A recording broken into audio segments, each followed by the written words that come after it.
Drew, we need to hear about them buns, bro. I need to hear. Yeah. I need the juice. Yo, he's so fucking mad, dude. Yeah, right. We doing it. We doing it as we speak. Yeah, I'm in go mode. Go. Yeah, I'm in go mode. Go mode. What's up, guys? Welcome to a new episode of the OSA Out of Shape Allstars, episode 49. Drew, how you say that in Spanish? Nueve. Nueve. There you go. Good shit. Now, again, everybody know we're coming to, if you pay attention to our pod, we are coming to the end of our first season. We are at episode 49. 50 is the end of our first season. Right now, we are a little light of cast members. Kev should be here later. DQ is DQ, as we all know, and y'all should know if you watch. DQ is DQ. Welcome to what we deal with. He will be back when he's feeling better, so feel better, Don. But right now, it's a fatal four-way, holding it down with the people that we got left. You know, the loyal ones, except for Drew. Everybody else is pretty consistent. What? Nah, bro. I'm really consistent. Yeah, I'm really consistent. So don't even try that. Well, okay. So we got the fourth most consistent person in this group. Johnny being the most. Johnny, I think Johnny, you missed one episode. Last week. One episode. One episode. I think Ed missed one or two as well, right? Like one or two. I missed two. One for you, the move, and then one because of some personal stuff. Yeah, and I met up with Ed that day. The first episode Ed missed, I was with Ed that day. Right. So, and I missed two. So Johnny only missed one. So like I said, and when it comes to the levels of consistency, Drew is last. Like I said, it's all right. But season 2 coming. Actually, DQ is last. So he's not here right now. We're saying the people in the room. As of the people on the pod, you are the least consistent. So, whatever.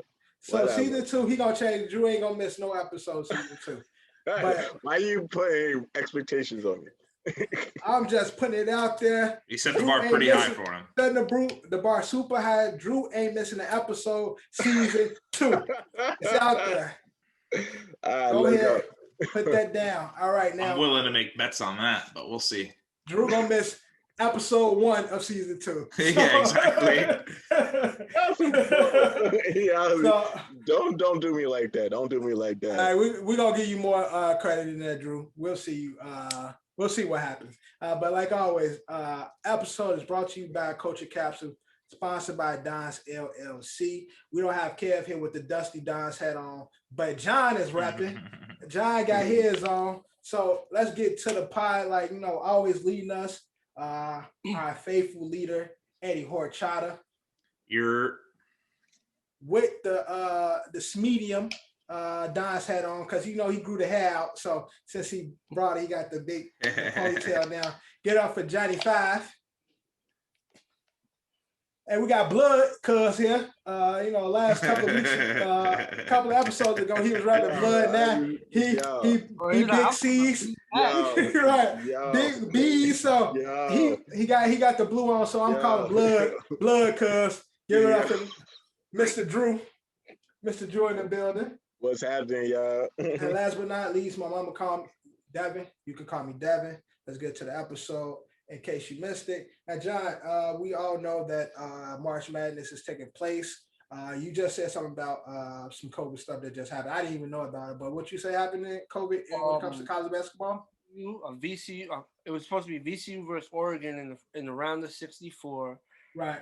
It was a 10-7 matchup, and I don't know if it was a player, but someone amongst VCU had tested positive for the corona, for COVID, right. And that caused them to be, I guess disqualified from play. Right. Yeah. And VCU allowed Oregon to advance to the next round. Unfortunately, Oregon got a bye. Right. Yeah. Oregon. And then Oregon went ahead and took out number 2 seed Iowa. So we'll discuss that more in an honorable mention, but because March Madness, the tournament been crazy. So a lot of upsets to come. But also in COVID in sports, Derrick Rose was just cleared. He was battling COVID, so he's been cleared to play. So I don't know if he played tonight because this episode does air on No, Tuesday. he wasn't. So he'll probably be in their next game. He'll be their next game, but D Rose. Yeah, there was an interview. He said he had it like really, really bad, and like he didn't know what was going on. He said his kids had it, but it was mild symptoms. Right. You take for granted, being able to go outside and shit like that. So yeah. Also sitting out due to COVID protocol.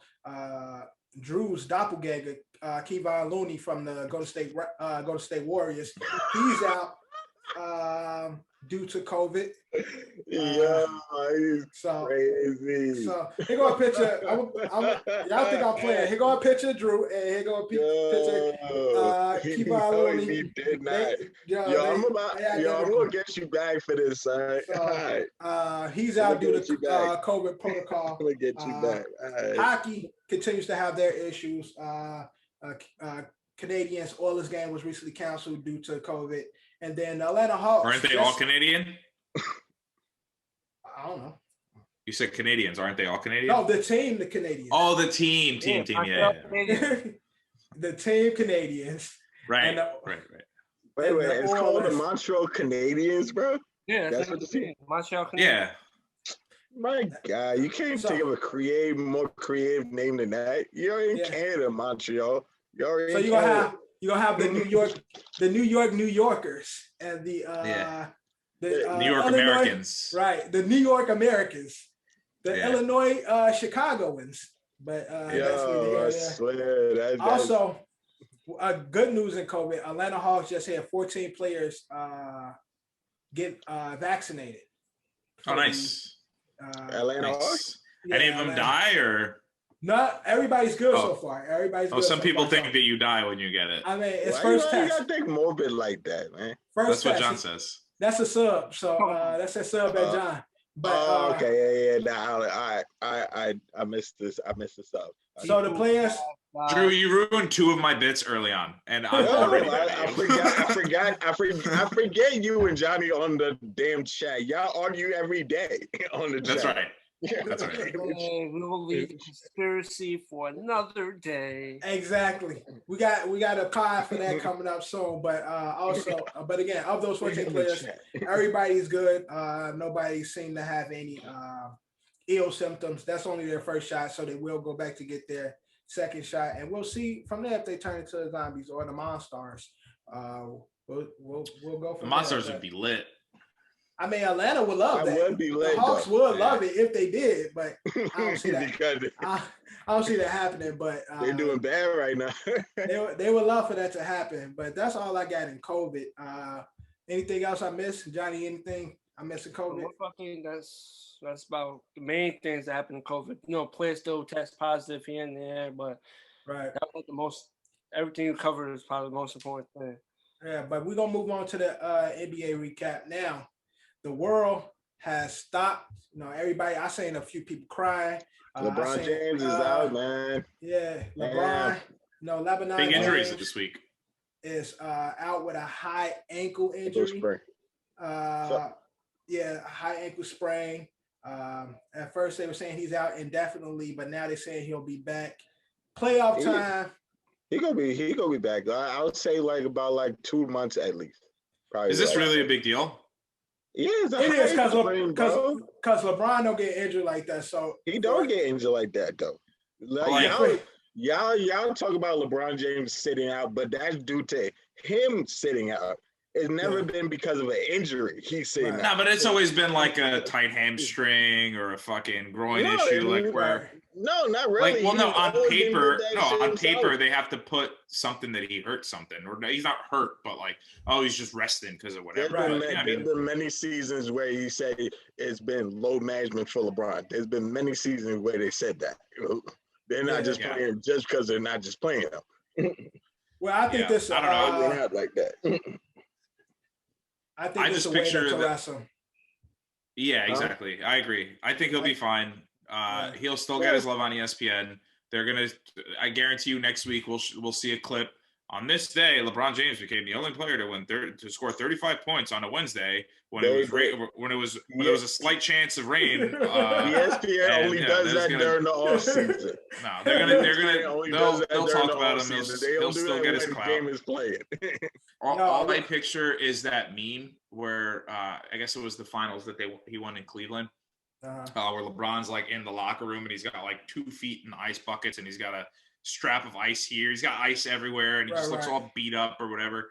And like, you got fucking J.R. Smith and Iman Shumpert celebrating in the background, like laughing and giggling. He's like, he looks like this so they can look like that. It's like, fucking fuck off. Like I just like I think he's fine. I think of course they did. Of course they did. Yeah. I did not pee. So, that's a meme.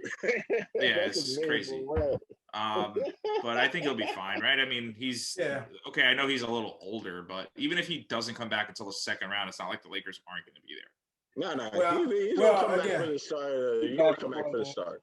I believe so. Even before that. And they say AD should be back next month in April sometime. That's the one I'm more concerned about than LeBron. AD. Because he has a calf. He has a calf strain. Dangerous and scary. Right. I'm more worried about. Yeah, I'm way more worried about him than I am than LeBron. LeBron gonna be good. He's fucking LeBron. He's invincible. So it's all right. He'll be. Anything is possible. But one thing I did want to touch on is I seen Stephen A. talking about it. Kevin Durant. Yeah, what's going on with Kevin Durant? Do y'all think his injury is more serious than the Nets is saying it is? Because he's been out for quite some time now. And I kind of think so because like you have a hamstring injury. They never say like how serious was it? Like did he completely tear it? But he's been out for like what? About like it's close to like 2 months. He's been out right now. Play. That team don't lose. Don't yeah. And that was the only. Y'all say that until the first round of playoffs, and he's still not playing. But see, that was my whole thing about behind it. That was the only because the Nets are playing so good. James Harden is fucking MVP to me. But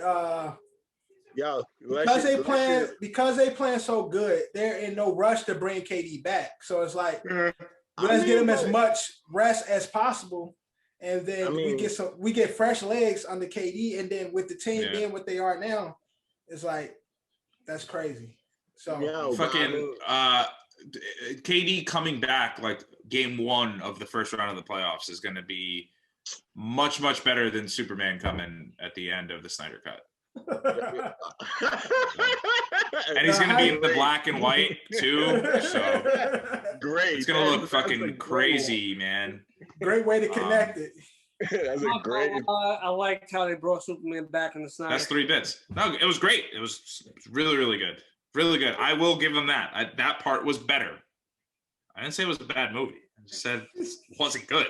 It was better, just not good. All right. So KD coming back with the black on, but again, a lot of people are skeptical and have some questions of what's going on with KD because the Nets are moving. The Nets are moving, and the caveat to you don't want to bring them in too late to what they got going on because now they all getting in the rhythm of playing with each other. You actually have Kyrie, and then you got Blake who's in the mix now, and then you got James Harden and Joe Harris fucking cooking like. Has Blake dunked yet? Yeah, Blake dunked his first game. It was a dunk. Yeah, everybody. But that was like third quarter though, right? When he went through the lane, everybody dunked it. Then I was like, "Oh, that's exactly Blake Griffin." Oh, shit. So he dunked. He showed people he can still. It don't have the same luster as it used to do. Blake just take off. It's not Lob City no more, but but he could get up there still. So I could care less because I've said it before. Fuck the Nets. I hope that all blows up in their face. It's just let's just see this whole. No, I have a serious problem. Here's the thing: I have a serious problem with a team. The team that's going to bring a championship to New York for the first time since 2011 is going to be a team that we adopted from New Jersey. Yo, I'm good, man. I don't want that. It's a tri-state though. It's brothers. No. Tri-state is brothers. You adopted him in 2012. They've been in New York for like the longest. I won't do it, man. I won't do it, man. It's been like is it like 9 years since they moved to Brooklyn? Yeah, it doesn't matter. Here's my other issue. You go to Barclays Center. There are, I mean, now probably it's changed a little bit, and also Corona. There's not a lot of fans in there, but like up until last year, before pre-Corona, you go to a Nets game and it's a Knicks game. Like no one that goes to Brooklyn Nets games are Brooklyn Net fans. All the Net fans are in New Jersey. All the New Yorkers are Knicks fans. Period. Is the New Yorkers, or they just don't watch basketball. When they were horrible. Fans now, Nets fans.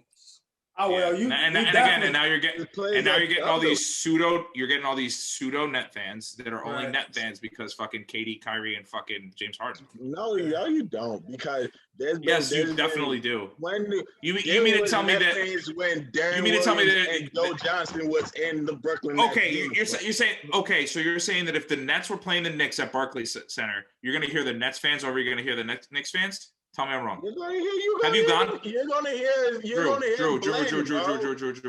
gonna hear blend. Like I'm not saying you're gonna hear. It's no blend. But you're gonna hear a blend of both. No, you don't hear anything. You hear Knicks fans more. It's more of a Knicks home game. That's what literally the players complain about. Nobody's cheering for the Nets. That's what you're saying. No, you hear. Not right Let's now. go Knicks, right? Really, really loud, and then every once in a while you hear that one guy go, "Let's go Nets." All right, bro. You capping. You are straight capping. That's definitely not the case. That's definitely not the case now. That's definitely not the case now. That might have been with Darren Williams and Paul Pierce. All them old niggas was there. Steve Nash was there too. No, Kevin Garnett. Yeah, all the old niggas. Fan before then, just like I said, the Nets been here in Brooklyn since like 9 years. No, Nets was but they don't have real fans. It was a place where Nets was the place where the OGs come to retire. That's what it was. Like all the old niggas, it's like this the ladder of your career. Like, yeah, go to the Nets when they first came to BK and shit. Jay-Z's there. Go there. Jay-Z's there. But not anymore. But I'm saying at that time, at that time, that's mainly why people were coming. But people don't remember the Prokhorov years. People don't remember them years. But again, if the Nets bring a championship to New York, it's gonna be New York. Change. Yeah, it's gonna be New York. Like it's gonna be New York. Yeah, it's gonna be Brooklyn is part of New York, son. Brooklyn is no sub city. Brooklyn is no sub city area of New York. I'm not arguing that Brooklyn is not part of New York. Brooklyn is 100% part of New York. The Nets are not. Y'all bugging. They're the New Jersey Nets. Ed is really bugging right now. Go back to New Jersey.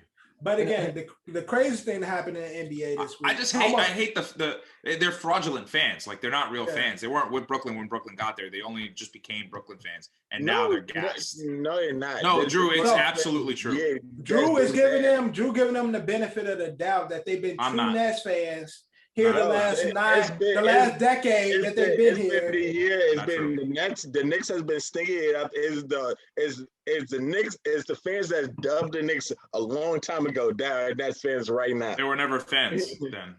If you dub your team, you're not a fan. Yes, I'm not gonna lie. There was this guy when we was at Berkeley. He said when they made the move, he said, "I'm about to be a Nets fan." He said. Who said that?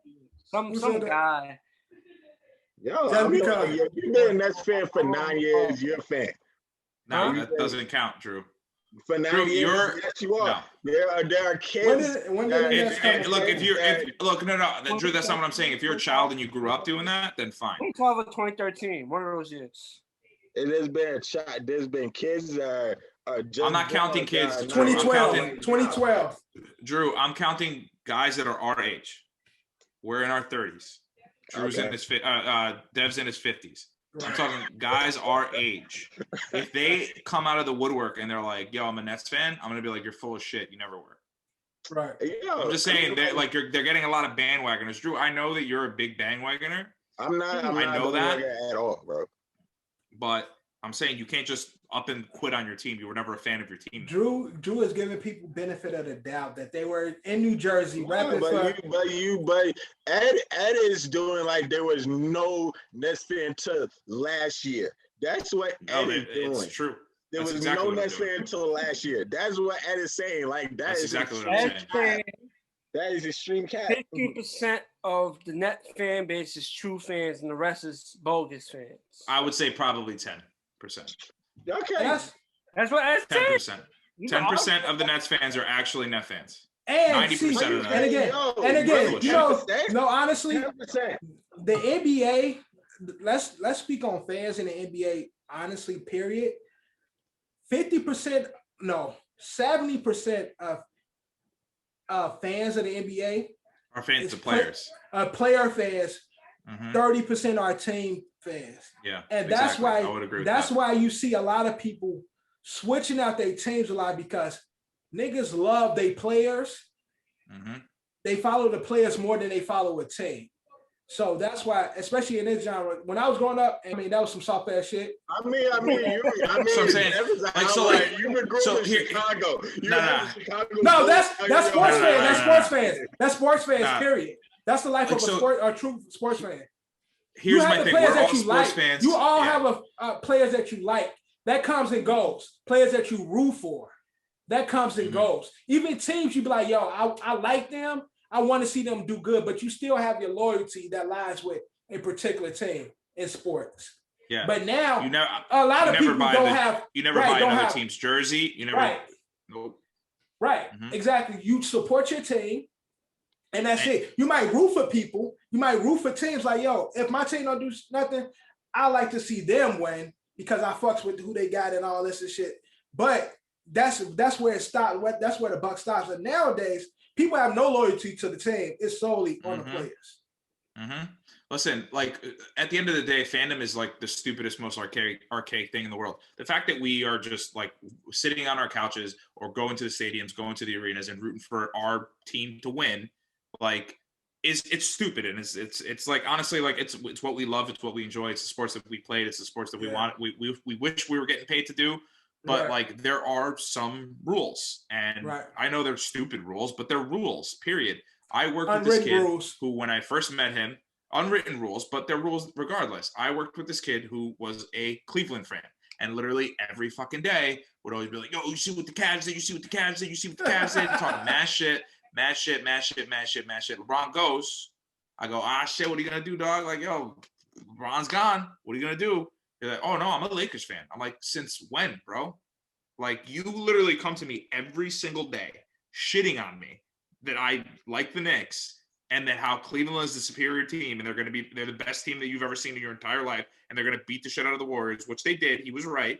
But now you're not going to stick with Cleveland and you're just going to go follow LeBron. Oh, well, I'm not really a Cleveland fan. I'm a LeBron fan. That's bogus to me. All these Patriot fans who were okay with Tom Brady winning a Super Bowl for another team when your team didn't make the playoffs, that's annoying, dude. Like feel something. Were they okay with it, or did like Drew? Did it make you happy? Drew, did it make you happy when LeBron won a championship with Cleveland? Let me talk. I'm saying like what you're saying. Be happy that Tom Brady's. Let me use your just your analogy that you just said. Be happy with Tom Brady winning that championship, but like the Patriots are no longer. What you want them to do? Be sad about the Patriots not making the playoffs? Like they knew the Patriots were not making the playoffs. Your guy. Here's the thing. Your guy left. They're not gonna be sad. No, the point is that my team did not do it. Listen, if Tom Brady.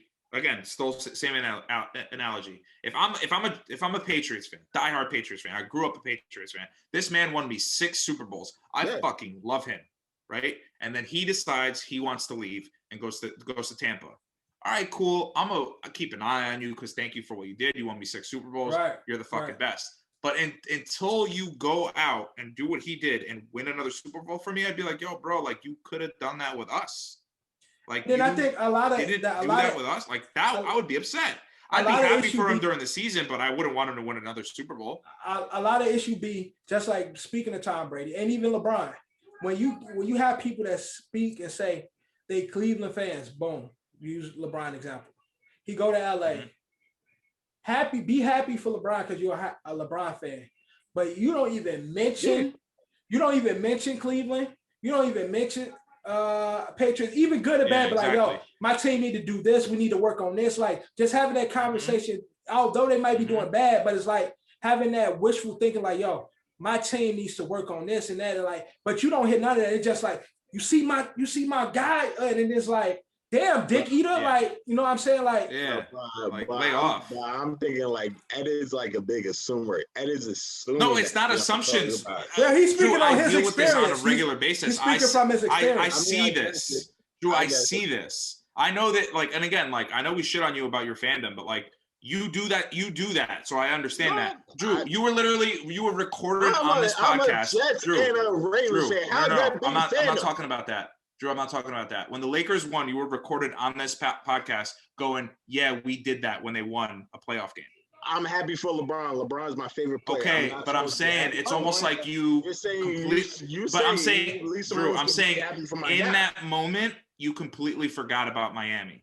In that moment. Miami, because you said we did that, not a great team. LeBron did that. Miami to win it this year, no matter what. Okay, I understand. Drew, I'm gonna give Drew. I remember that finals. I remember you being a lot more happy for the Lakers than you were for Miami. And then we used to get on you like, damn, Drew, like who you rooting for? Yeah, I was rooting for Miami, but because in those situations, your fandom to your players go out the window. Like I fucks with, and at the end of the day, like when it's all said and done, and then Lakers win, then that's when you come out and be like, all right, my guy won. All right, be my guy. But when it's kicking off, I'll listen my reaction.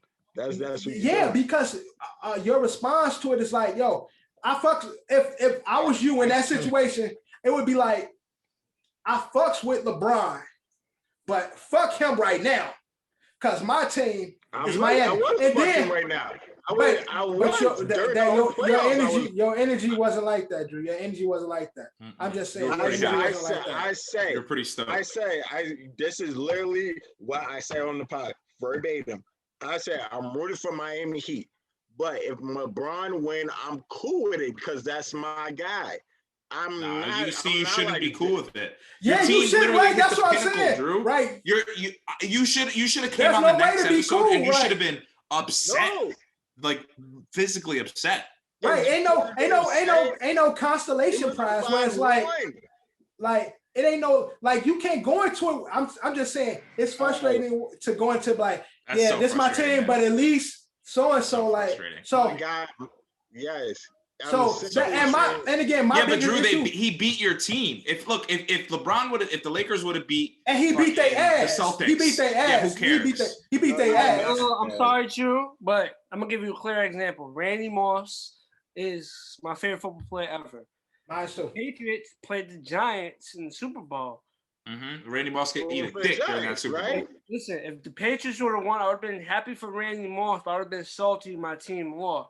So and that's what I was. It would have been. But you didn't look salty. But again, John would speak on his happiness as it's happening. Like as it's happening, he would say, like it would be at the end of it, be like, "Damn, fuck, my guys lost. I'm happy for my nigga Moss. He finally got one. But damn, why I had to be against my guys? Like, damn, like exactly. That's the type of that answer would be, damn, my nigga Moss won the ring, but fuck them niggas. Right, exactly. And those just Drew, you got to picture Johnny. If we were at that Super Bowl, let's say Randy Moss caught 3 touchdowns. Every time Randy would have caught that ball, Johnny would have been like, what the fuck? Oh. Johnny would have been bugging out. He would have been freaking out, but he would have been like, oh shit, like this shit for you, Randy. Johnny would be like, fuck. Damn, like good shit, Randy. Fuck. Yeah, exactly. Technically, remember, Randy scored the go-ahead touchdown before he on the field. Yeah. John be like, shit. In that moment, John, you weren't happy, correct? Right. I want my team to win. Yeah, of course not. The whole time be, damn, fuck you, Randy. Shit. That was a good catch, but damn, fuck you. Like, that's the type of energy you have and shit. Also, is that everybody thought that Johns was gonna get smoked and was in arm's reach. We was winning until Randy Moss caught the. Right. I think this episode should be called True Fandom. And I think I think I see 1, 2, 3 true fans, and I'm I about to see say, one fringe fan. I see. I would call it dick eaters, but that's my take of it. But also, and again, and also what that the question I have, like when you fans of players and you don't have a team, that player goes. What do you do as a sports fan at that moment? You just searching for somebody else to cockhold? Like, what are you? I don't know about that shit. You're in a constant search, but at some point you're gonna get there. Well, not in basketball, I'm guessing, but and not. I mean, because you got multiple teams to go for, so it's like you always safe. You got a safety blanket. Where a lot of people like when they team is ass, they got to deal with the assless. When that however long it happens. Cutting out. I'm cutting out. Yeah, you cutting out. Okay. You gotta repeat. You gotta repeat because you was cutting out. I don't want to repeat myself. I'm just saying I don't. Niggas it doesn't matter. Niggas be dick eating, but the worst thing that happened in NBA. Enough with the dick eating. My guy Melo got hurt. Not the old guy. Yeah, quick thing. You can still. I love Melo guy. Huh? I say you can be a dick eater, but not be a true fan. So, true fandom actually does hold some weight because you could be a dick eater and not be a true fan of anything. That's true. Mean, you could do that. Drew both of them. You could just go with like whoever the best of the best is. I'm a Miami fan. When Tom Brady retires, you can root for Patrick Mahomes. When Patrick Mahomes retires, you can go Trevor Lawrence. When Trevor Lawrence retires, you can go whoever's next in line. It's just whatever, man. You can dick eat whoever you want to dick eat. That's what they do. Eat as much dick as you want. But also, again, my guy Melo got hurt. Bandwagoners. We're surrounded by them. Yo. You're no vernacular, my nigga. My guy Melo got hurt. You don't like dick eater? Might be out for the season. LaMelo.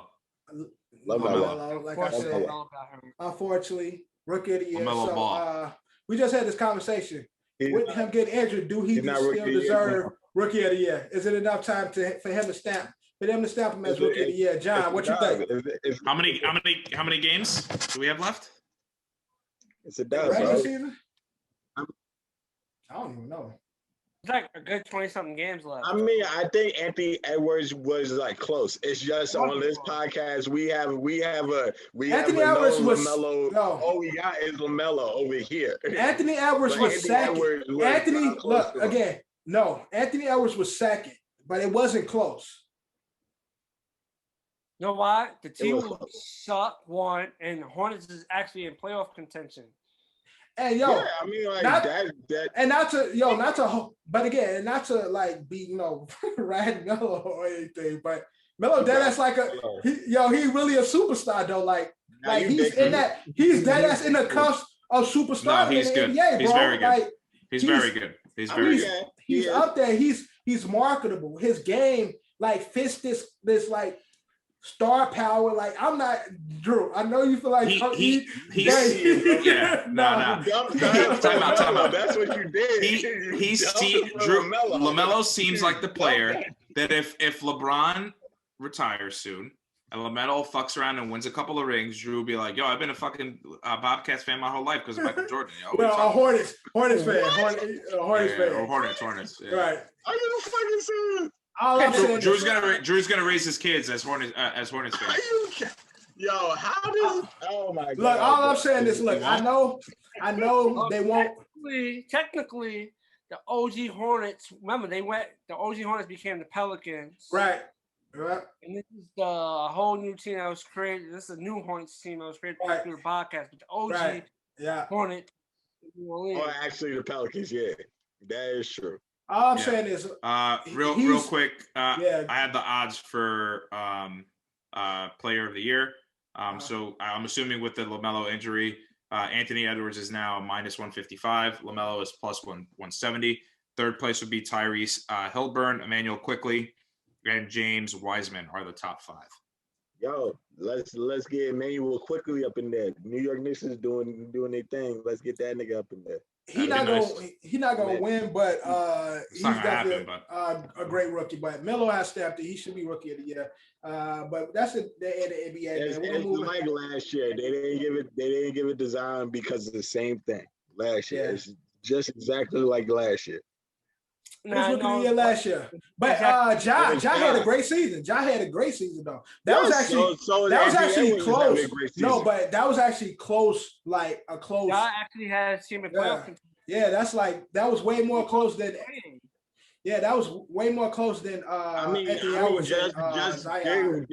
been rookie of the years where their teams did not make it to the playoffs. That is rookie of the year. It's not a team achievement.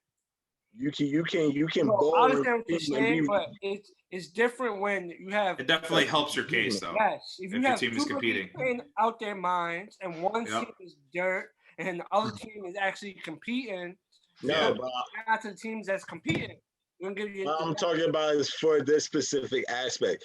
It's for LaMelo. LaMelo is, of course, they're in playoff contention, but it is actually for a rookie of the year. Like a rookie, Anthony Edwards is playing good. It's just that his whole team is not playing good. Like you can't just fold. Anthony Edwards is one guy. He can't propel a whole team to be. But what they're trying to say is Melo has made the Hornets a valuable team and put them in the playoff competition where they haven't been there. It's the ability of the player making players around him better. What spot with the Charlotte Hornets in? It was like 7th to 8th. 7th to 8th. Let me see. I know they East standings. All I know is nobody was talking about Charlotte before. Ever. Yeah, I mean, you can say ever. I can see no one was talking about Charlotte ever. At 6, the 6th seed. All right. I digress. 21 and 21. But I really think if Anthony Edwards is 10 and 33, and they're the bottom of the West. Word.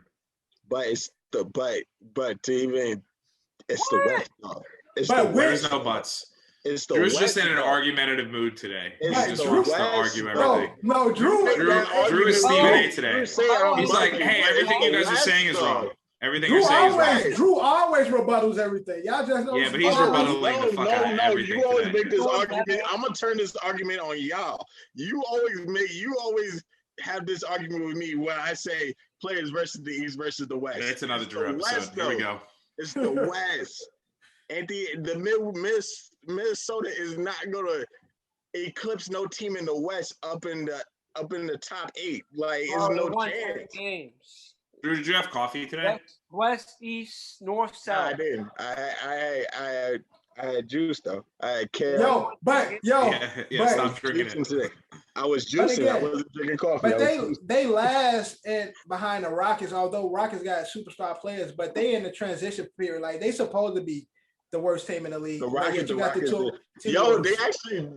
Rockets won their first game after going 20-0. The Rockets lost 20 games in a row. They still got more. And right. And they still ahead of the team was. So it's like, I know Drew liked to rebuttal a lot of stuff, but again, you look at but you based on what we've seen, if you was to swap, I think Melo would still be more valuable to the T-Wolves than Anthony Edwards would be to the Hornets. Like how much? All right, to dead this whole thing right now.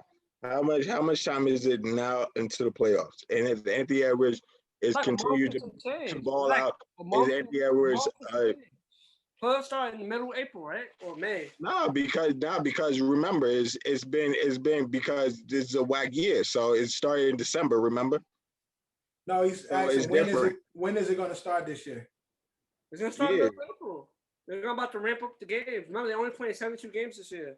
Well, I know, but when is the actual start of the playoffs? Because it's play-in tournament starts May 18th.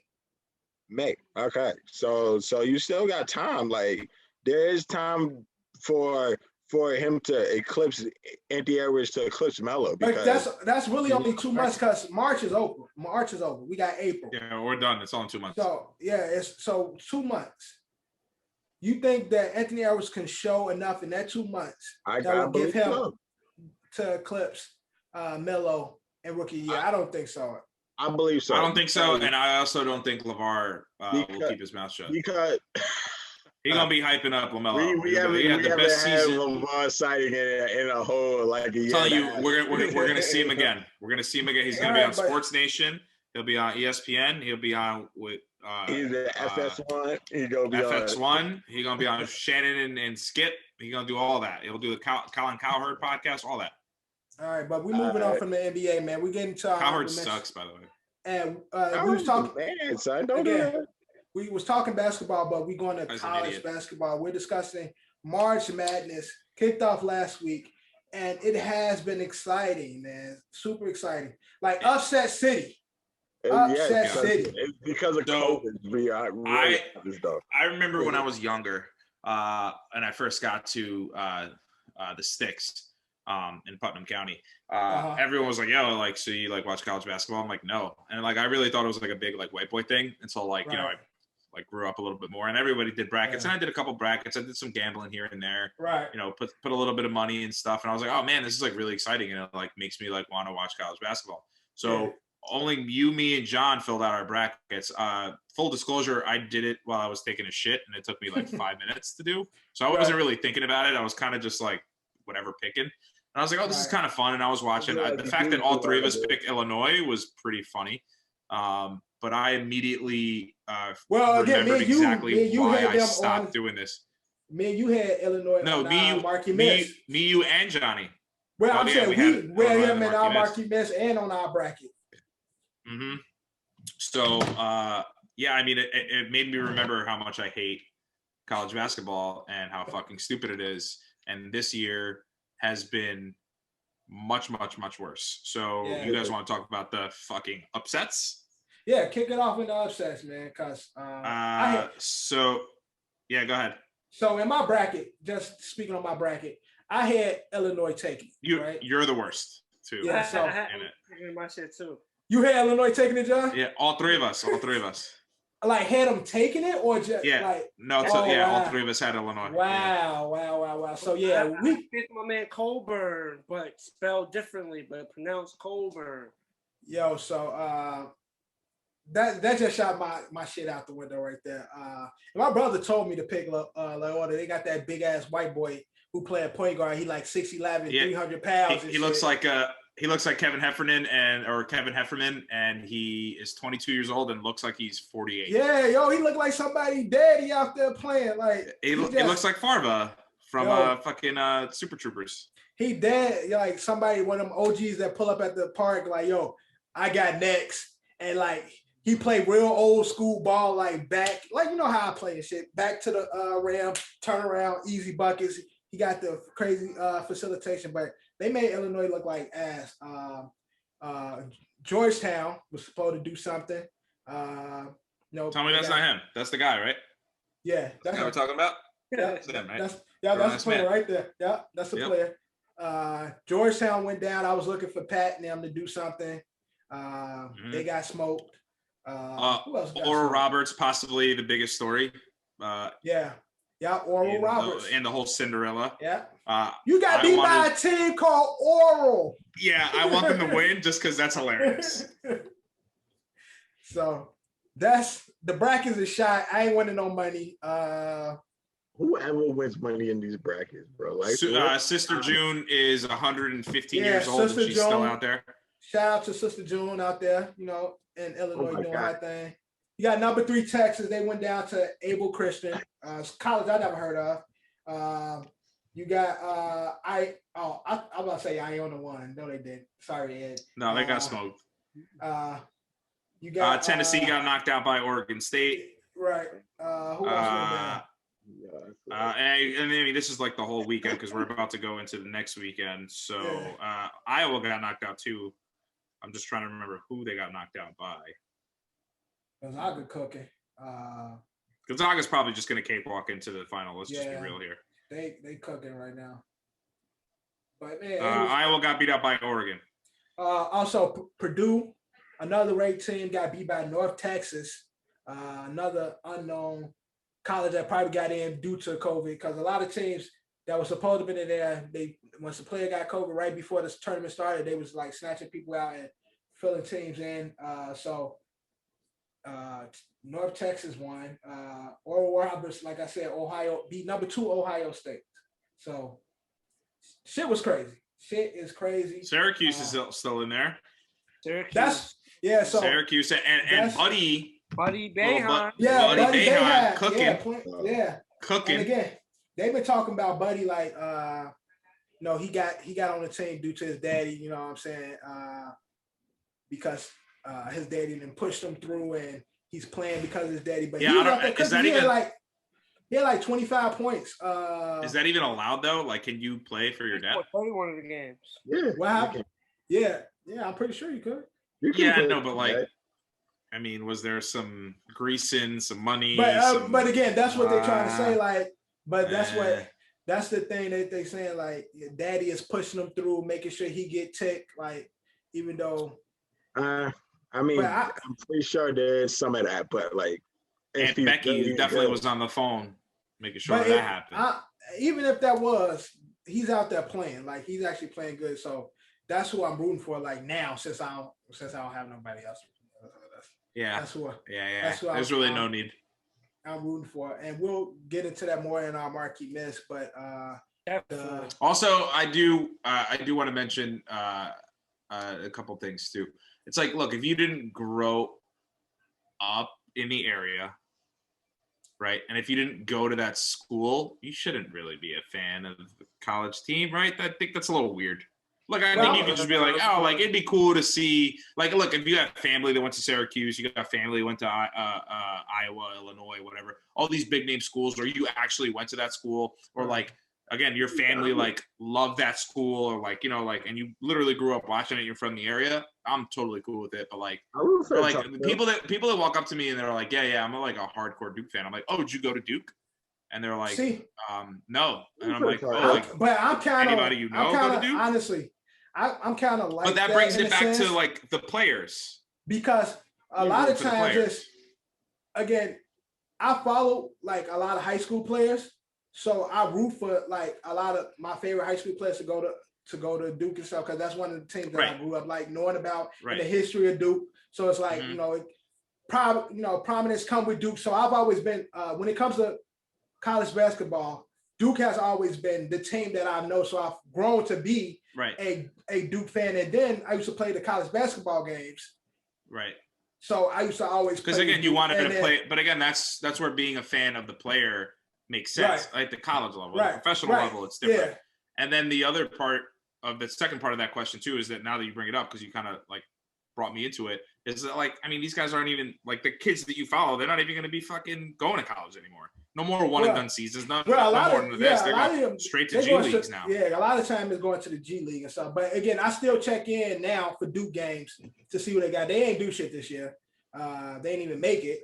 But I still check in and just see like who they got next, who up next from the Duke. COVID knocked them out of that conference tournament. They could have. A lot of their best player opted out. And again, the thing is that like a lot of these players are doing one and done though. Like that's the problem. Like imagine if Duke had Zion right now. Yeah, but and RJ Barrett. The best player on Duke opted out. But that ain't gonna happen. Better once he left. College. They said he was kind of a hindrance to the team because they collectively played like that. Announcer had got in trouble for talking about him as a player, saying that they were a better team once he. Boeheim actually too. He said that was Boeheim said something. Yeah. Okay, so Jimi. But, the Sweet 16 is kicking off soon. I think Friday, right? Friday. Saturday, I believe. Yeah. No. Saturday. 29th. Yeah. At this point, it's Saturday. Yeah. Saturday. It was always wild. Yeah. So again, we'll be able to put our Marquee Miss picks and players and before the Sweet 16 starts. So it ain't no hopping from teams. You put your pick in this week, so you have to stick with that until our next episode. So anything else going on in honorable mentions? We did discuss Deshaun Watson. I want to get the negative stuff out the way. Yeah, just real quick, still on the NCAA. So the women's bubble and the men's bubble, that was a whole big thing. I don't know if you guys saw that. So a big thing about like touring, like going to like a school, right? Like you wonder why like Syracuse is so good all the time and Duke's so good all the time. And when it comes to football, LSU is so good all the time. And it's usually because their facilities and everything that they do. But at this point, it's the NCAA. So it's a bubble. So it's not like the schools are doing this. It's the NCAA that's in charge of it. And, you know, you're going to have your right-wing fucking crazy, you know, cancel culture people are going to say, well, you know, generate some revenue, like make women make women's basketball more interesting, lower the rim so they can dunk. It's like, fuck off. Like the NCAA makes money. I think that, first of all, and obviously I'm talking about the weight room issue. The weight room, the girls got like dumbbells and the guys got like literally like a Planet Fitness in like an auditorium. Horrible. Like that was a horrible situation, to be honest. Like, so I think it was a little. It wasn't horrible because listen, was it horrible? Listen, was it horrible because we saw what the guys got?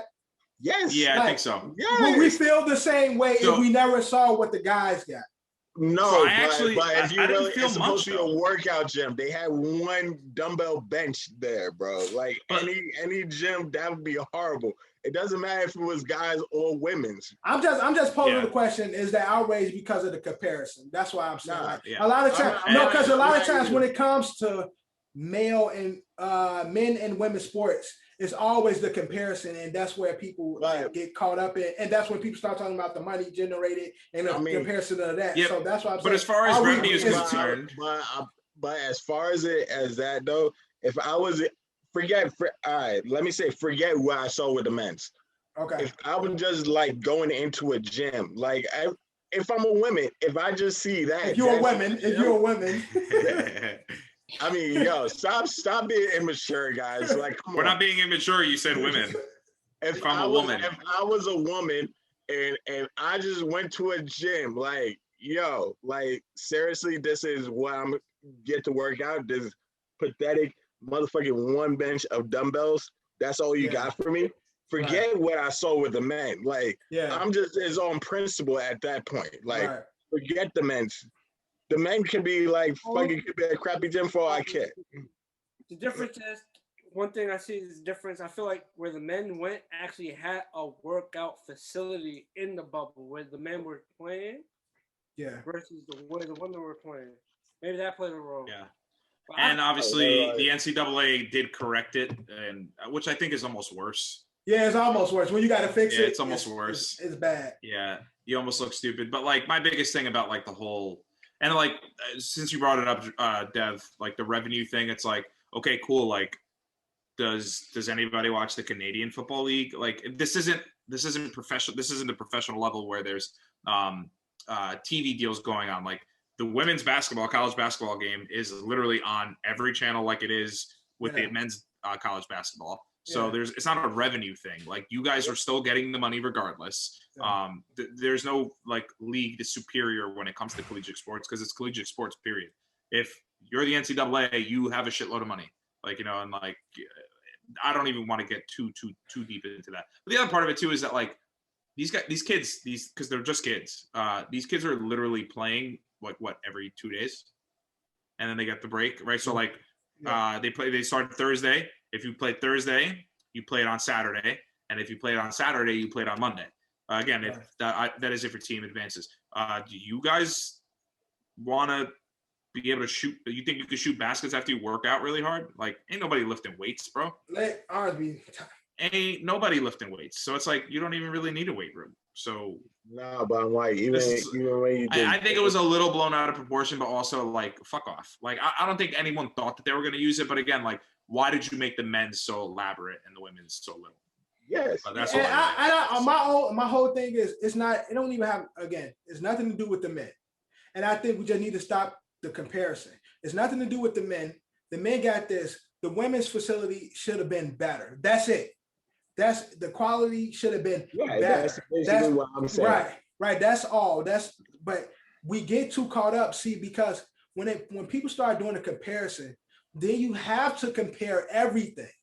And that's when people start bringing in the popularity of the sports and the revenue. Yes, NCAA is making money both ways, hand over fist, but they're making billions of dollars from the men's. And I'm pretty sure that they're making more than the women's. But that's neither here or there. They should have just done better for the women. And that's it. Like, stop the comparison, because when you start, but that's a lot of times that's what happens when these conversations come up. Is like, look at what the men got and we'll look at what we got. Stop doing that. Just say, yo, this is unacceptable. We need better than this. And because once you start doing the comparison, then you get a real situation where it's like, and you start bringing in like, okay, well, the viewership and the dollars and all that stuff. Then that becomes, it becomes a fickle situation when you start doing it like that. So stop comparison. If you feel like you deserve, and I'm just speaking in regards to the women in basketball, if you feel like you're not treated to your quality and you think you should be treated better, your facilities should be better, your room should be better, the food should be better, say that. Just leave it at that, because it becomes a touchy situation when you start to do the comparison. That's all I'm saying. But I think like the comparisons only like take part when you go into like the pros. When you're in college, you're basically on the same level, just like Eddie said. Exactly. The NCAA is showing the same games on the same channels. Look, I would imagine the women at UConn's facility and the men's facility at UConn is probably immaculate. You know what I mean? In their bubble, the women make the actual money at UConn. I was about to say that at UConn. Yeah, and that's why I brought up UConn for an example. And then UConn had that like spurt when we were in high school, where like the women won and then the men won and the women won and the men won and the women won and the men won. It was like they were going like trading years. Where the women kept winning, like the women kept. Women have been winning for. Yeah, they just kept winning. So, but we're gonna move on. But yeah, treat the ladies better, man. Treat the ladies better. But stop the comparison, ladies. But but we all know the NCAA has been a shit organization from the beginning. So that's true. That's facts. That's facts as well. John. Honorable mentions, my G man. So John, no. You want to touch on Deshaun and then? Yeah, we're gonna touch on. Okay, before we get into the NFL, I wanted to say, let me get to my honorable mentions. Rest in peace to Maya Johnson, Keyshawn Johnson's daughter. Oh shit, man. She passed away, only 25 years old. No real information is out in regards to how she died, but Keyshawn did take to social media to say, he appreciates the cause, but his family just wants some privacy right now. So our condolences on behalf of the OSA goes out to Keyshawn Johnson and his family. Want to send some love to Sean Bradley, who was in a bad incident where he's y'all remember paralyzed. He's paralyzed. Block away from his crib. Yeah, so send block away from his crib. So it was a car accident? Then he got hit by a car. He was on a bike. So we want to send some love to Sean Bradley.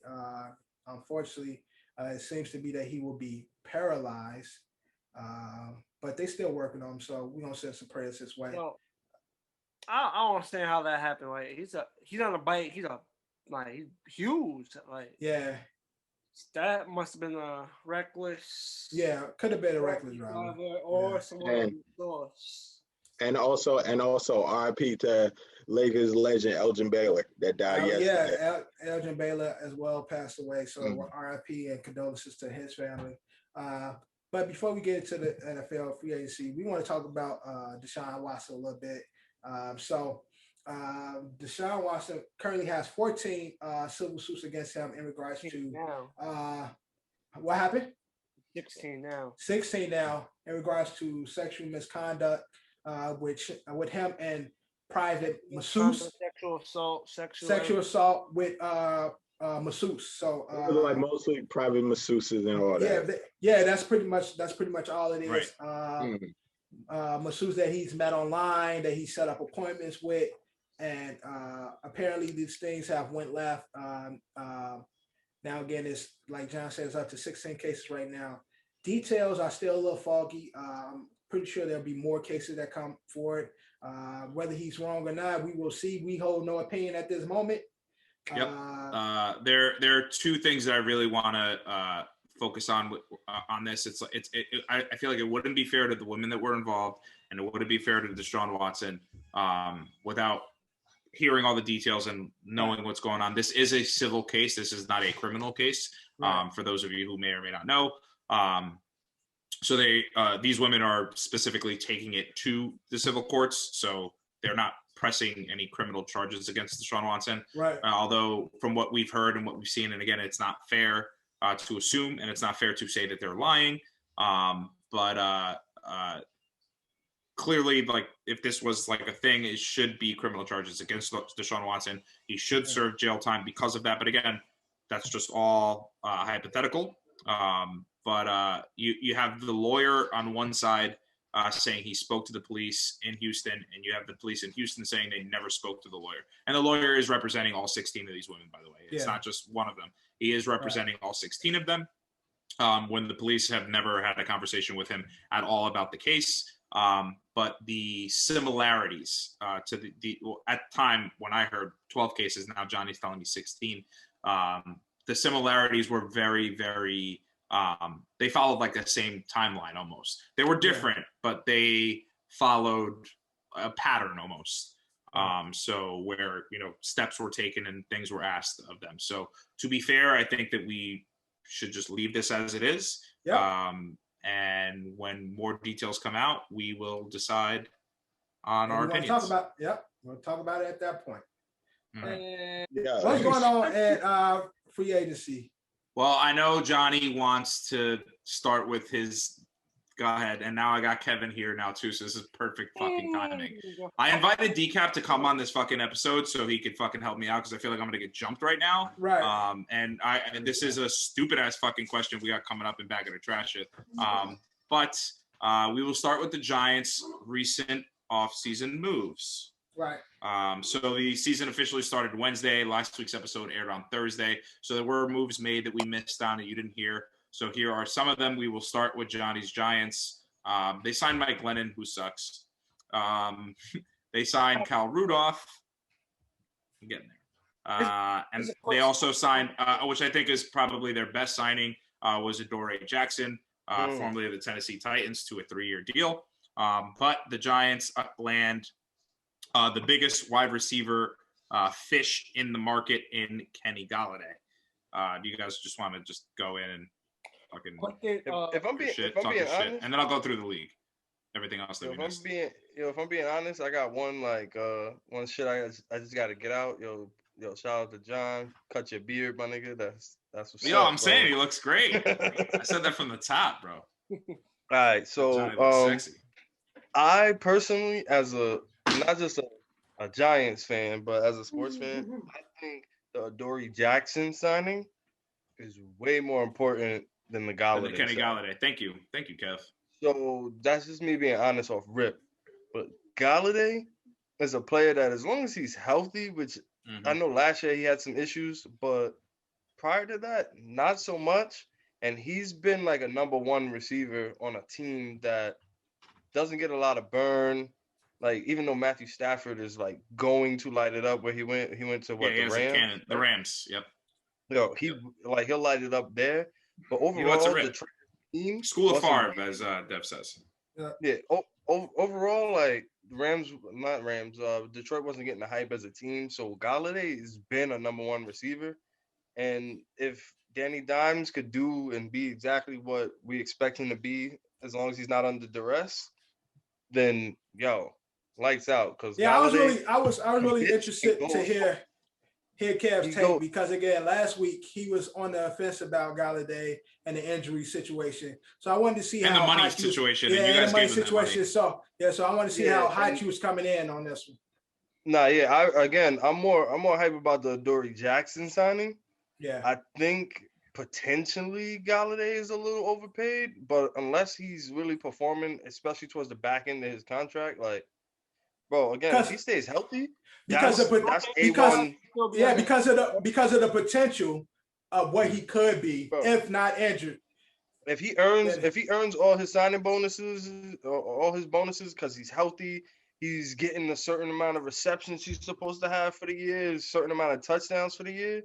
Like, honestly, there's no excuse for us to not be a playoff team, especially if they focus on getting the edge rusher in the draft and not an offensive tackle. I have a question for Ed, but before you won 6 games last year. You realistically think you're going to make the playoffs this year? Don't worry, I got a question. Yeah, if we win 9 games, yeah. Yo, Ed, one thing. Okay. All right, go ahead, John. Just don't be upset. That's all I'm saying. Just don't be upset. Kyle Rudolph sign is not official. Just signed Joe Flacco. That's not official. Yeah, you're right. You're right. I did not say that. Yeah, it's not official. He might need fist surgery. Yeah, you're right. You're right. You're right, John. Guys also signed Ryan Anderson from the football team. I did not see that, but I didn't. I'm only talking about the big stuff. No, it was today. I talked to Cap about it. Cap said he's a solid player, but I talked to Cap. Cap's gonna say everybody from the Washington football team is an exciting player. Also, quick thing. All right. It's on who, John? Ryan Anderson. He's a linebacker from the football team. Mm-hmm. Okay. Quick thing. Bro, our defense is solid. Yeah, John. Let's hear it. Yeah. Big time. If your team made all these signings, how would you feel? I would still have. Again, I did not. The offensive line has still not been addressed. Okay, the secondary again. To me, we good. Nate Solder coming back. Adoree Jack. Nate Solder. Nate Solder. Nah, I think I'm gonna completely. I think he fronted to get his legs refreshed, so he might turn up. Do I have Saquon Barkley in this hypothetical, John, or no? Should I give again? It does to me. It doesn't matter because that's this is fine. another. He's another point. on the roster, so that's do fine. I have him or do I not? Yeah, you got it. No. I'm going to go to John's hypothetical. I have a.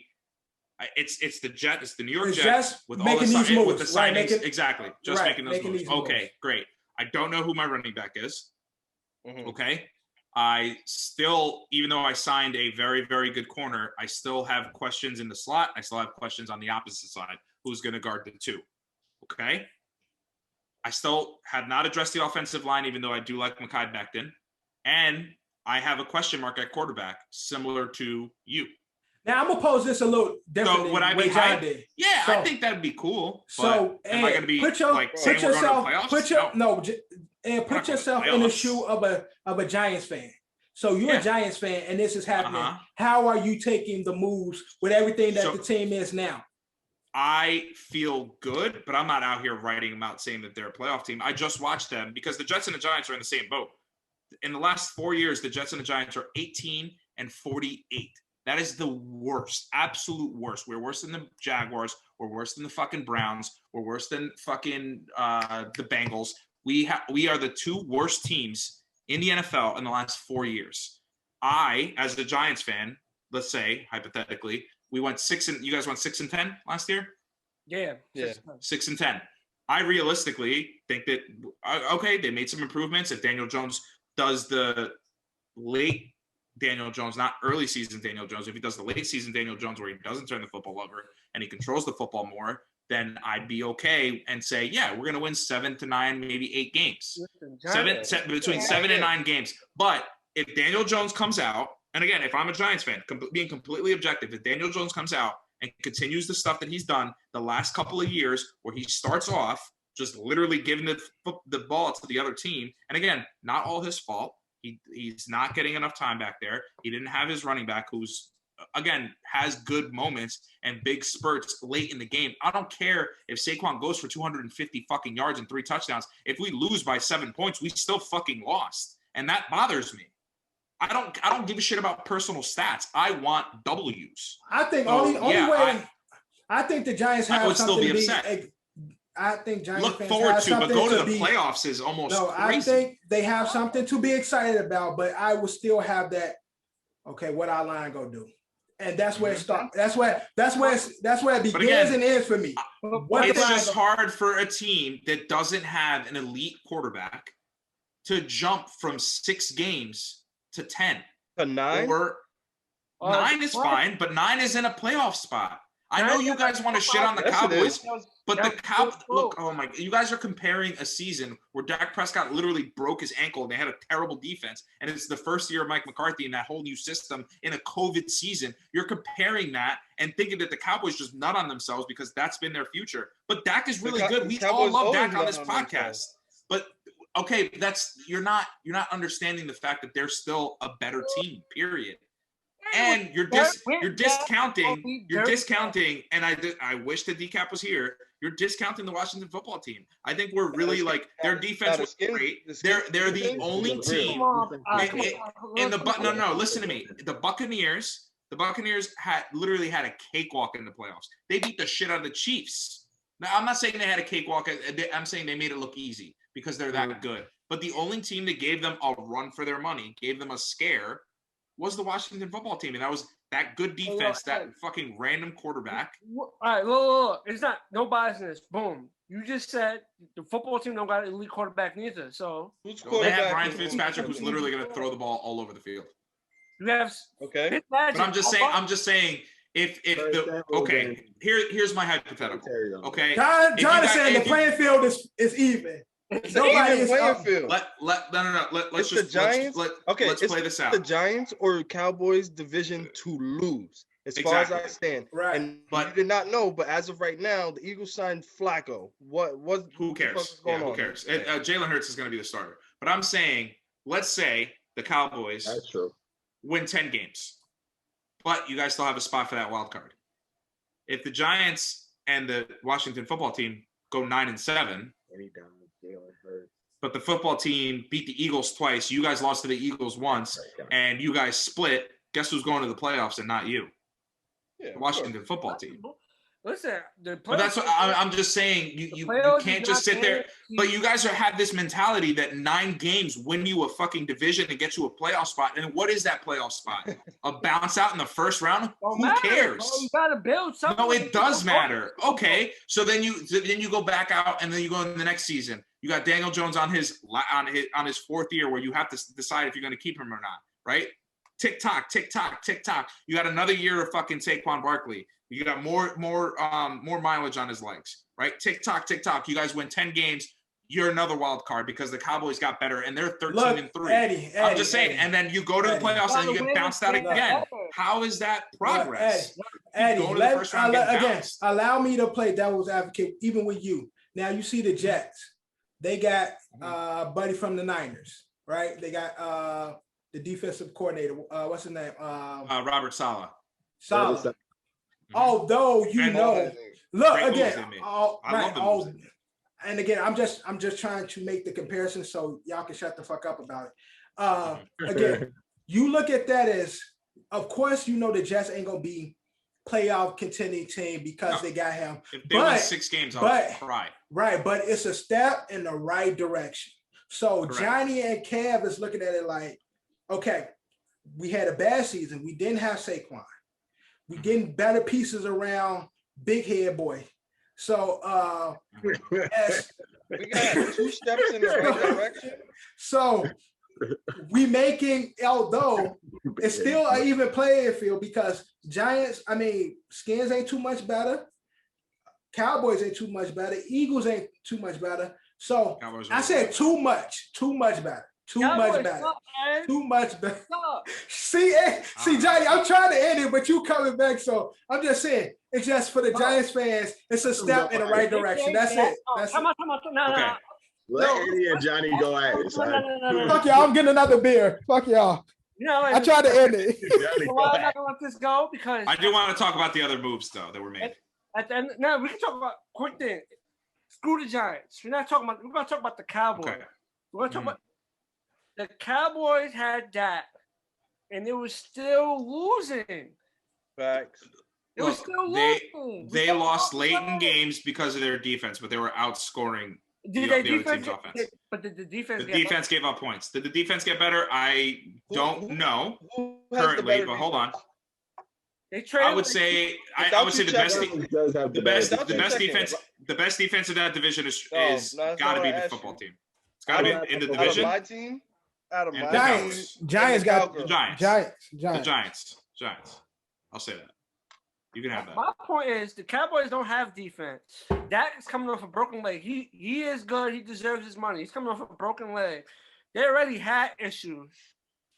And their offensive line is declining. And you see, without that line, Zeke ain't doing what Zeke usually does. So Cowboys signed a new offensive lineman. They got Carlos Wilkins on a 1-year deal defensively. They signed so they signed 2 defensive ends, 2 linebackers, one including Terrell Basham, who's not bad, and Keanu Neal, who is not bad also. And they got CJ Goodwin, Jordan Lewis, and to play in their secondary. So their biggest issue was they gave up the deep ball. They got 2 corners. Their biggest issue, they couldn't get to the quarterback. They got 2 defensive ends and 2 middle linebackers. I'm more than happy with the Giants offseason if we sign an edge rusher in the draft. If we get an edge rusher in the draft. If you draft one. I think we should draft another offensive lineman. I think that's the move. I think we should get another edge rusher if we could get one like in the 2nd or 3rd round, but we should get great. So we're gonna do one more episode, then we're gonna take a break, and then it's draft season, and we'll talk about the draft. Do you guys want to talk about the other moves? Yeah, let's go. Big moves. I go. Fucking Giants. Mitchell Trubisky has a new home with the Buffalo Bills. I don't know if we talked about that last week. I could not remember. He's going to be a backup quarterback, man. Well, Mitchell Trubisky, whatever. Poor guy. Next. I feel bad. That didn't make sense to me though. Well, I'm gonna talk about the Bears moves. I thought, yeah. For Mitch though, if he's gonna go back up Tom fucking Brady, somebody. Go back up or maybe somebody that gets hurt. Or you want him to just like if you taking time to learn, because to me this is a learning move. To me, like that's what it would seem like. But he's gonna learn from his little brother. But that's what I'm saying. You don't go learn from Josh Allen if you're gonna take a backup position. Like so, it's like Josh Allen don't get hurt. Like or you go somewhere where it's like. The OC in Buffalo is really, really, really, really, really, really good. He turned around Josh Allen. So if Mitchell does want, again, you want to be around. But when would that happen though? When would that happen? When would you have the time? When he's second team. Okay, but who gives a fuck? Ain't gonna see you on the field. True, but maybe he you gonna sit out tape of your practice? Like, yeah. What the fuck you gonna do with that? Like, it's only a 1-year deal, so hopefully he gets better and learns from an offensive coordinator, and then has like a practice or whatever, and does well and signs to a new team.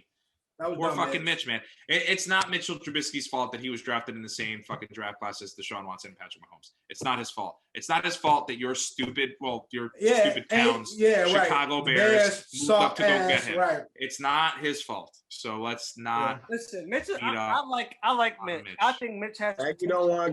One of those situations they didn't go to his strengths. Yeah. They try to conform him into something else that he wasn't. Rather than actually use what they did, they showed him tape Patty Mahomes. They showed him tape of Deshaun Watson. Said, "Can you do this? Can he was like, that? "Nope."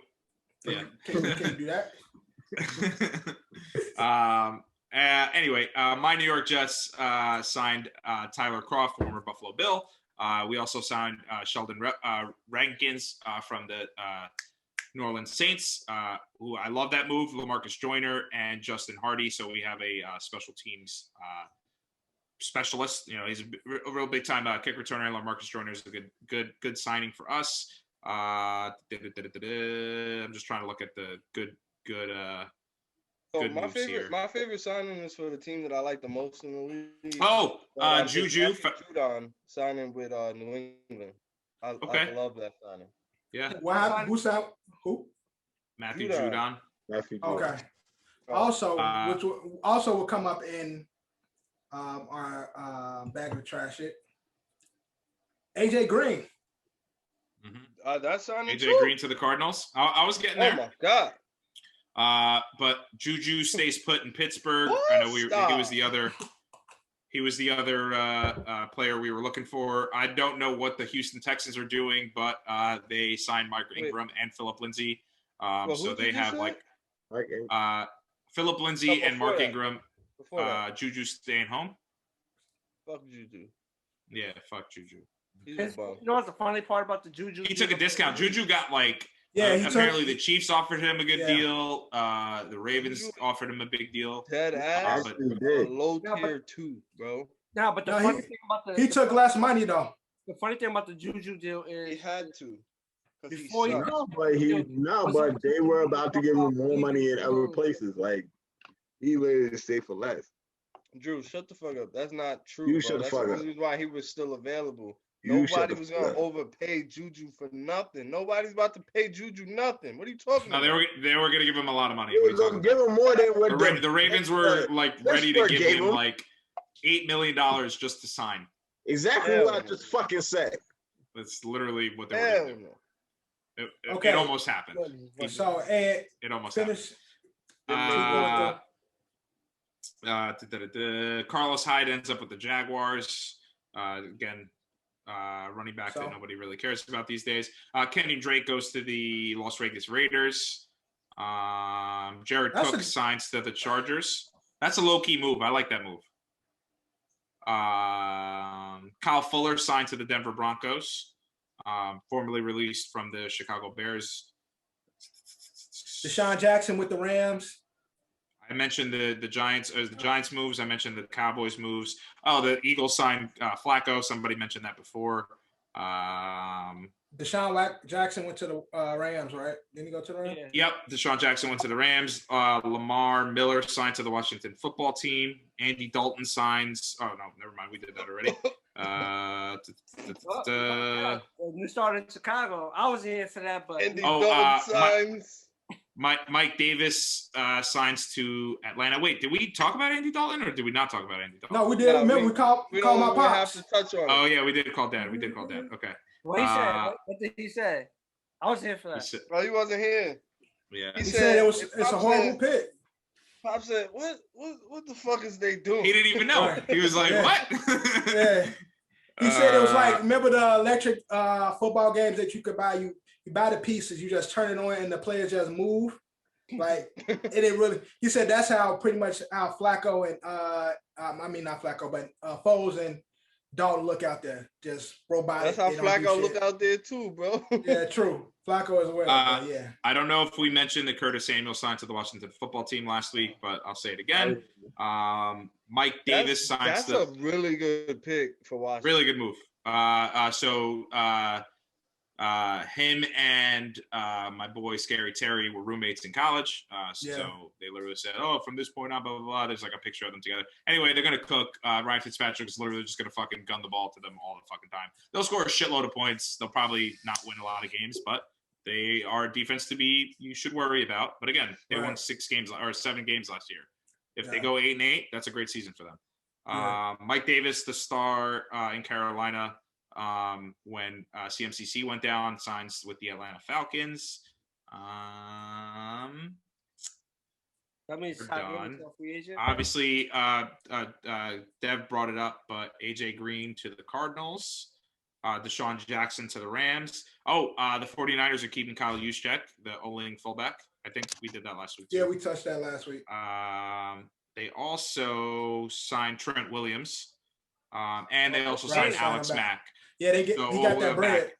And they got Alex Mack too. So the 49ers. 49ers is a team that is also up to win, but they need a QB too. Yeah. Yeah. Well, who knows? Who knows? Are you in quarantine right now or not? Who? You. Me? Of course not. He don't care. John's out there on the island. He's chilling on the stoop. He said quarantine. I'm good. I ain't got shit. Yo, John, I think your nose is bleeding. John just wiped blood from his eye. Shit, like, I thought it was a tear. Nah, that's Ed. Like, that's what Ed was thinking. It's like, shit, yo, I'm bleeding. I just took this shot. What the fuck? I'm good. Hey, they say that people that got the COVID shot, if you're A blood type, they're more prone to die. Guess what? I'm A positive and I'm still alive. So. Yo, Ed, what you got? You got the Pfizer, bro? I got that Moderna, cuz. I heard that Pfizer's I got that Fauci, baby. Ain't nobody taking that one hit wonder, that Johnson & Johnson one shot there? No, okay. Funny you say that. Alyssa sent me to the liquor store today to get something for her. Mind your business. I go into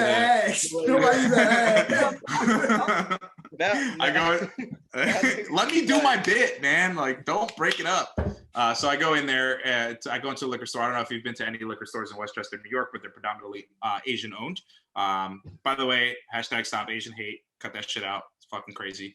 But anyway, I'm buying the liquor bottles, and I'm ready to go at the counter, and I say, hi, how you doing? I put the bottles on the counter, and the woman just ducks under the table. I go, what the fuck?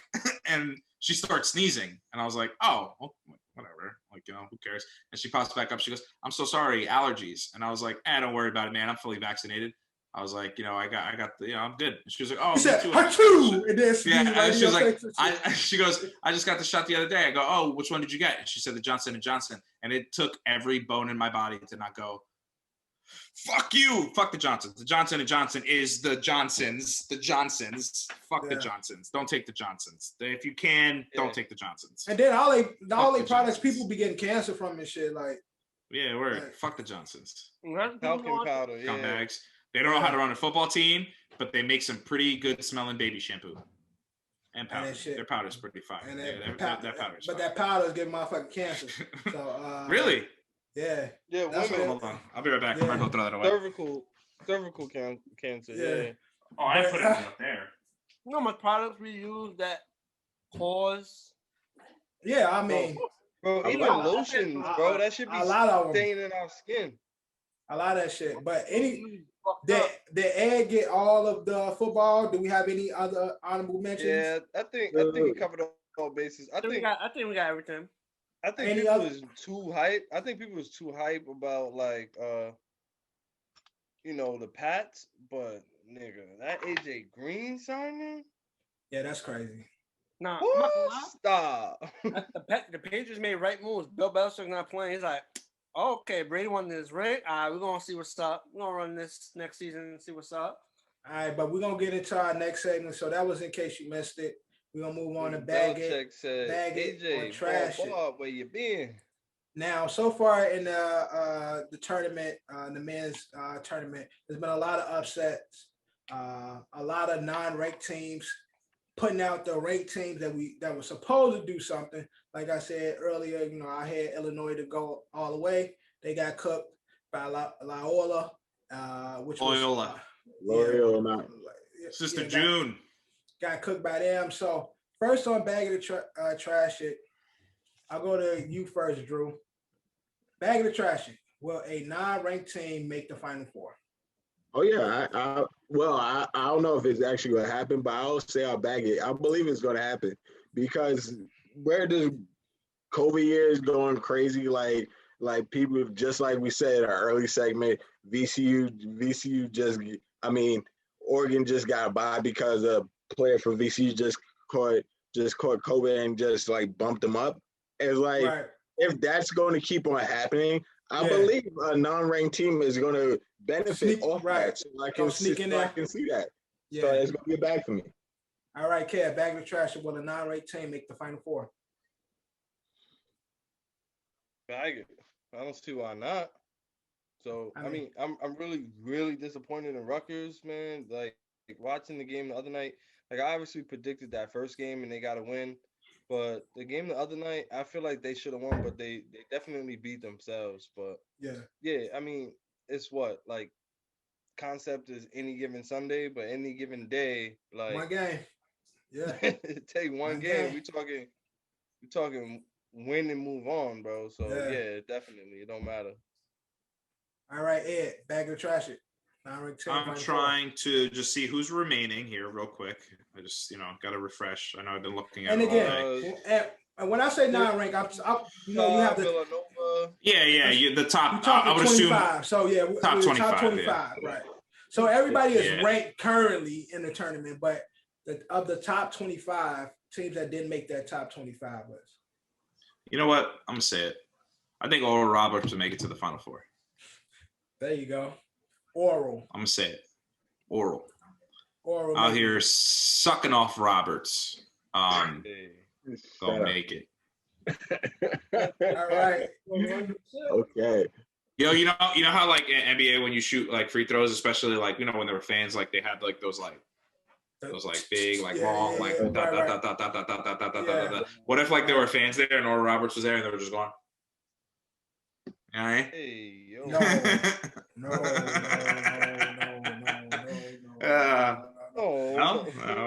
What Shorty and Get Out said? She said, no. Right. No. No. I thought you were gonna hit me with that. No. John, fuck you. John, bag of the trash. Will the non-ranked team make the Final Four? I'm gonna trash it. I think at this point we had our upsets. It's cool. I'm always with the Cinderella story, but I think at this point, Sweet 16 is usually when it breaks up. You're right. You're gonna see like the real teams really start to like put their real like top ranked teams ready putting their foot down, but it's the field is getting smaller, and you're gonna see like one might get lucky. I could be wrong. One lucky, but from the way I see it, it doesn't look like that. You know. Who would be your lucky team, John? I'm looking at Syracuse. Syracuse is probably on the team. Syracuse, my guy, Buddy. That might be. Yeah, Buddy Boeheim. Buddy. Yeah, and that's why I'm a bag it because I'm jumping to the Syracuse bandwagon right now. So again, usually when it comes to left. Yeah, ride usually, the wave. Usually when it comes to these tournaments, you always get a non-ranked, at least make the Elite Eight. It usually be like one that get through. But I think Syracuse is one of those teams that, like, although it's not ranked, it's up like the level of popularity as a college when it comes to basketball. They are up. They're up there with the elites. Like they are one of those. Yeah, they're a blue blood. Yeah, right. Exactly, a blue blood type team. So I'm gonna bag it off of that because I'm jumping on that bandwagon.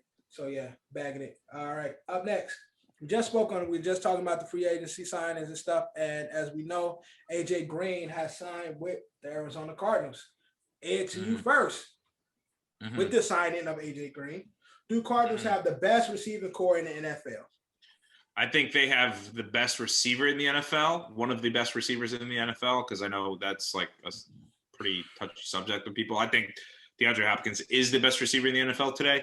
And then I think you have two of the most respectable veteran, but pretty old, out of their prime receivers in the NFL.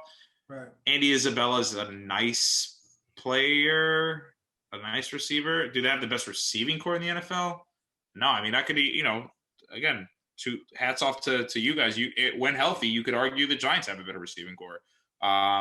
When you can argue with Travis Kelce being a part of that, I think the Chiefs have the best receiving core. You can argue that with Gronk and with the Buccaneers, they have the best receiving core. The Vikings. The Vikings have Justin Jefferson and Ed, why you looking like that though? Like that's a great receiving core, bro.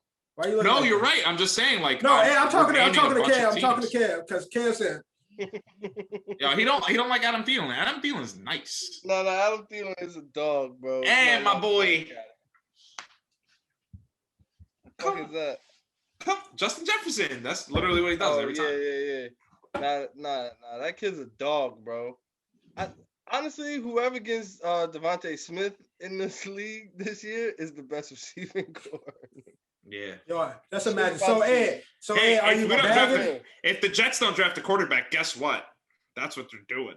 So Ed, are you bagging it or are you trashing it? Cardinals receiving. Unfortunately, even though I like three of the receivers very much on that team, I will trash it, and I don't trust he likes three of their main receivers. Yeah, I like them, but no, I don't like Cliff Kingsbury. All right, John. Back of the trash. Off names, they have the best receiving core. It's legendary, but like it's not like they're in their prime. True.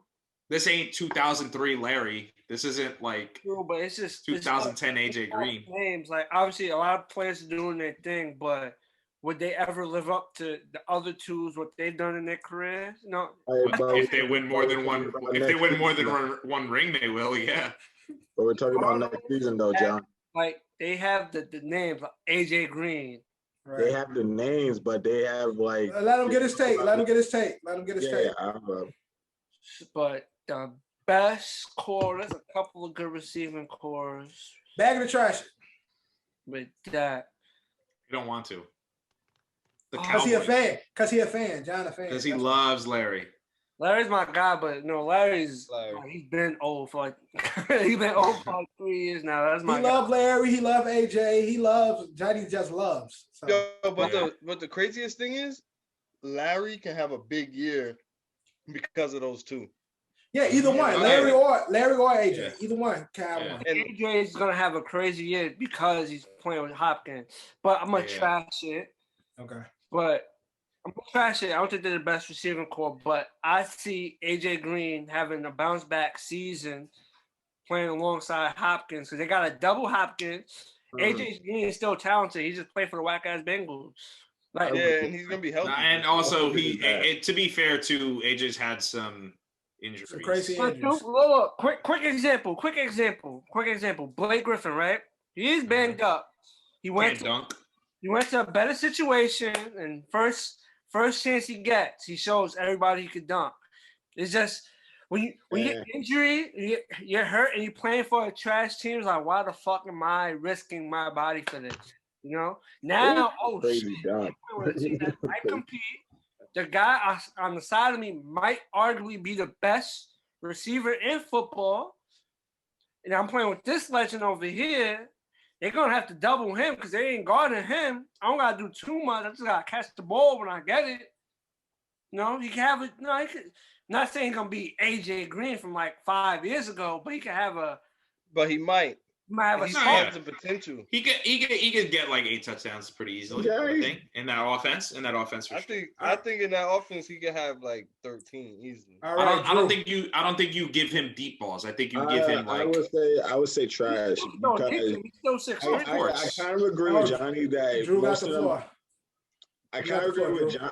I said trash because I can agree with that. There's more talented wide receiver cores out there, but I believe what Johnny says, that some of them can't have breakout seasons because they're playing with each other. Like Hopkins is a true number one. Like obviously AJ Green is gonna have a better because so much attention is being shifted to D-Hop, so AJ Green can get off.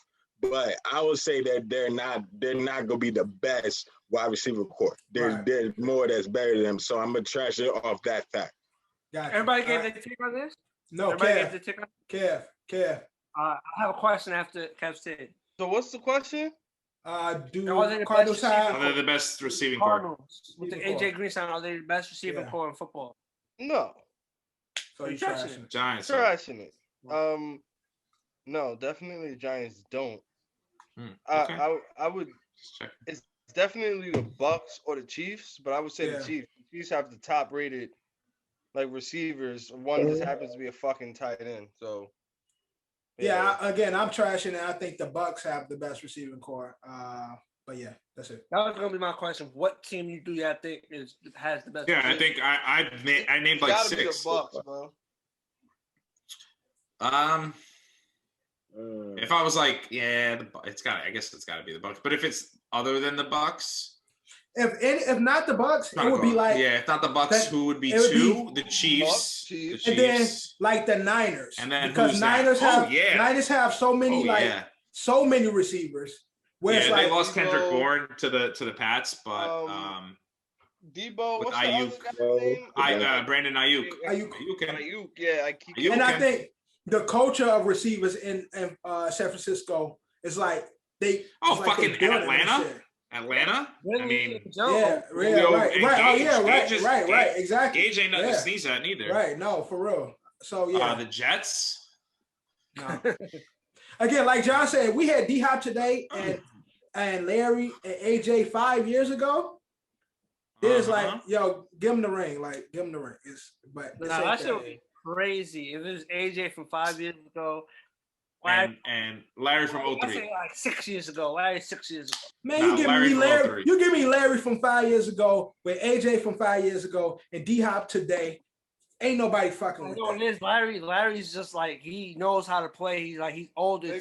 Right. I'm telling y'all, they're gonna be Larry been old his whole life. His mind stay like AJ ever had dreads or not? Come on. AJ never had dreads, right? He had braids. So it's crazy. That's a lot of dreads on that in that receiver room. Smell mad weird in there. Packers in the playoffs that was like 8 years ago when Larry took over. That was 03. No, what? When they lost the Panthers went to the Super Bowl. That was 2013, bro. What are you talking about? 03. I thought you said when Larry. Yeah, Fitzgerald. He took over and they beat the Packers, and then they lost to the Panthers. Remember? Oh yes. He scored a touchdown to tie it, and then he scored the touchdown in overtime. Remember that? Yeah. Yo, and then they got smoked by the Panthers. That was 2013. Regardless of his age, Larry could break the final records that he needs to break this year to be over Jerry. They just got to get him the ball, and I don't trust Cliff Kingsbury to do it. So, but I think with the pieces that he got around him, he could get the ball. But I'll take Cliff Kingsbury sucks. Bro, for Kyler Murray, where he is and still in the learning process, if he's not taking deep balls, who's getting the shorter, like mid-range stick routes? AJ, Larry, obviously, right? No, AJ's gonna get the sticks. In the third routes, that whole middle. Bro, Larry's eating on all of those routes. Yeah, you're right. That's the third option, and this nigga Kyler, until he's OD comfortable, is throwing to that third option. Yeah, but Kyler gonna be doing his. Bro, Larry's gonna be sitting in the end zone like. Kyler throws the ball up and then just starts booking down the field to meet D-Hop after he catches it. Now, I put money right now. Kyler be getting there before the ball gets there. Right. I put money right now for our fans. I'm gonna let y'all know Larry's finishing with like 10 touchdowns this year. He might not be a fantasy impact player, but he's gonna finish with 10 TDs. Damn, that's a fact. That's good. That's crazy. I will write that down. Write that down. That's a bold. I don't know about that. What you said, John? March 23rd. Kyler. Huh? You have a lot of faith in Kyler Murray because he has. I do not. Because he did go. He started off good, but then he went through a rough patch when he wasn't really. No, because what Kev said is. Kev said when all else fails, when he misses his first and second, he gonna always fall on the safety blanket of Larry. Yeah, but bro, every team that has a safety blanket does not have as good a safety blanket as this nigga. Right. Who's the tight end over there, bro? I know, but Kyler's safety blanket has been his tight end. He's been using that guy a lot. I just can't remember his name right now. Give me a second. All I'm saying is he has to hit his safety blanket. That's all. All right, but we're gonna move on while Ed. You gotta hit him with the deep ball. While Ed looks that up or who the tight end is. But speaking of good receivers, as we all know, Kenny Golladay just signed with the New York Giants. Okay, so we ain't gonna spend too much time on this, but bag of trash. Since I feel like Jermaine Gresham and Darren Fells. Yeah, that's who Darren Fells is the guy he throws to. We already talked about this in the honorable mention, so I don't want to spend too much time on it right now. But going to you first, John. Bag of trash. Does Kenny Golladay make Giants NFC East favorites? Bag it or trash it. We ain't gonna spend too much time on this. Man, I like my moves. He's probably the biggest splash move of all the moves. I like all the moves overall. He is the biggest splash. He got paid the most. Adore is. But he got paid more, so he'll be looked at as the thing. I understand what you're saying.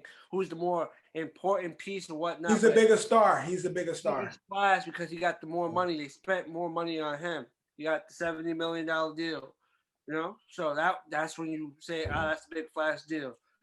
But I think my team finally got the number one receiver that Daniel Jones needs. Man, fuck the Cowboys. Let's bag that shit. Let's go. All right, Kev, bag the trash. Get the Giant fans out the way. The question, bag of the trash is: does Kenny Golladay make Giants NFC East favorites? That smirk on his face. I want to bag it so bad, but I don't want you guys to be upset. Shut the fuck up. I want to stay true to my opinion and not be biased overall.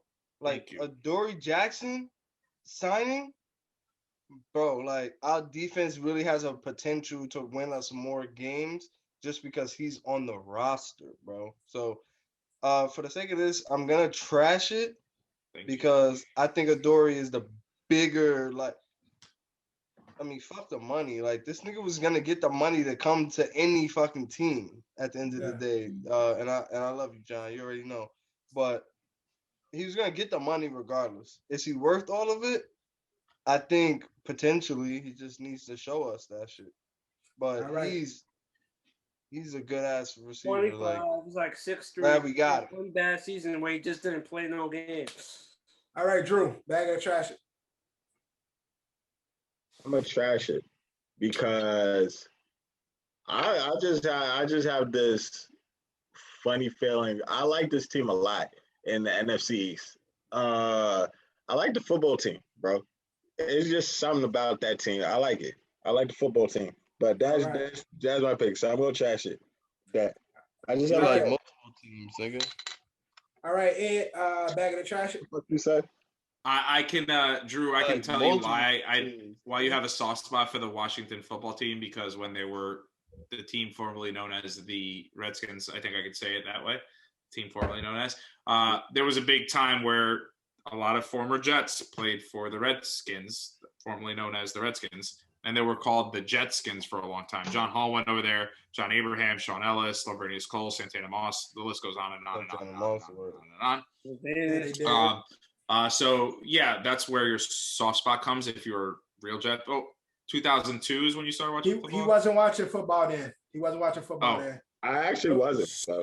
So never mind. He don't know Vernius them. He do not know who those guys are. That's not where your love comes from it, but my love comes from that. But no, I've said my piece. I will trash it. I know that love, man. Because the love is definitely real. Don't try to shit on me, but fuck you. I'm missing.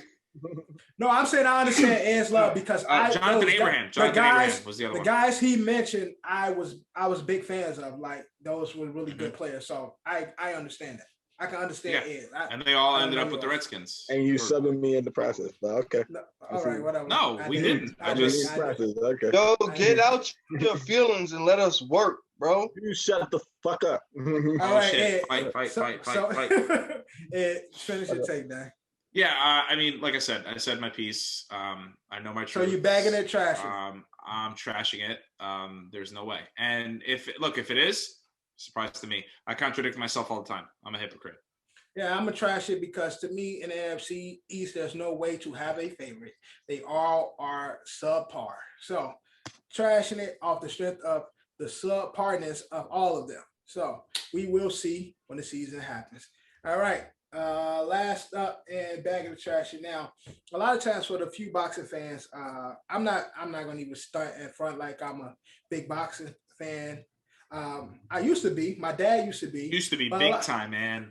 But a lot of time in boxing, we don't get the fights that we want, and when we do get them, is when fighters are beyond that past their prime. When Floyd Mayweather wants to fight an old man, call himself the Legend Killer, and run away from them the whole fight, but then be known as the GOAT. So again, that's how you play boxing, bro. And again, a lot of times, true boxing fans are upset that when the top dogs are the top dogs, we don't get that fight when they're at their prime. And a lot of people blame the promotion because of that same reason, where fighters be with particular promotion groups and they don't want to get their fighter exposed, and maybe the bag not right for the promotion team or whatever the case may be. But it seems to be that the promotion gets a lot of the blame. So to you first, Drew, bagging and trash it. Is promoters the biggest issue in boxing popularity today? I wouldn't say the biggest issue. I'm a trash it, but because it's not the total issue, but it is an issue when you come up to fights, because promoters do get in the way of fights we want to see, but because I can see that it happens time and time again in boxing. Promoters do get in the way of fights happening, but it is killing boxing. That's basically the question you're saying. Is it killing boxing? Again, I'm just saying is the issues with promotion the biggest issue that casual fans and fans have with boxing today, because boxing don't have the same allure that it once did in the early 2000s, in the 90s and stuff like that. And because of that, they said because the best ain't fighting each other. So they blaming that on promotion. So are you too blaming promotion for that? If you are, you bagging it. If not, when you put it that way, when you put it that way, I can say I can think of it as a bag when you put it that way, because promotion does get in the way of fights. Like fights do not happen because of promotion. But yeah, I can bag it. Okay. The way you present the question, I can bag it. All right, John, bag it or trash it. I'm bagging it. Promoters is the number one reason why a lot of fights don't happen. Some fighters do be ducking fighters because obviously they don't want the smoke with certain fighters. That's proven fact. But for the most part, it's definitely the promoters. Greedy promoters probably want more of the cut, all the stuff. You know, certain promoters, like with these companies, they don't even see eye to eye with each other. You know what I'm trying to say? Promoters have issues with each other, and then that trickles down to the fighters. So say Dev, me, you don't see eye to eye, and we both like the people with the promotion companies now. Right, but we got the top fighters. They're not gonna fight because me and you not gonna agree. You know what I'm trying to say? Right. Because for our reason, we don't see eye to eye. So our fighters will never cross paths because I don't really like you. So I want all the money now. You know, shit like that. Right. Promoters is the number one key. Is top rank. I'm trying to think of all the pros. Top rank, Golden Boy, Don King, Money Team, Floyd stuff. But I know what's the two promoters? They don't really get along like that. Bob Arum and it's Al something. I just don't remember his last name, but they like. Huh? No. I'm thinking of a different. No.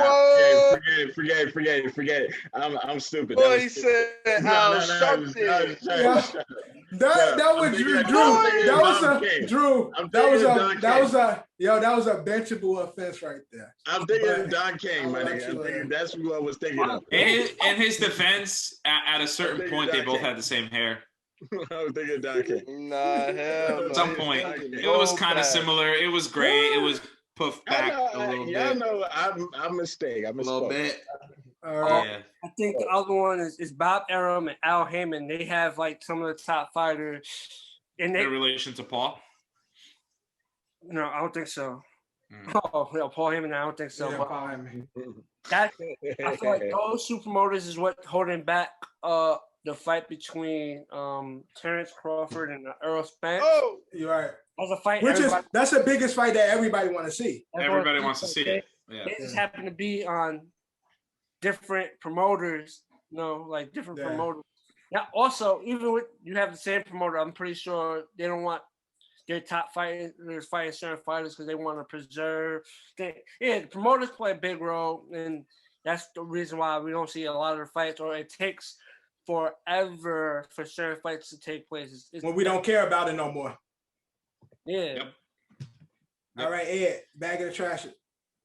Are the promoters the issue? The biggest issue and biggest issue.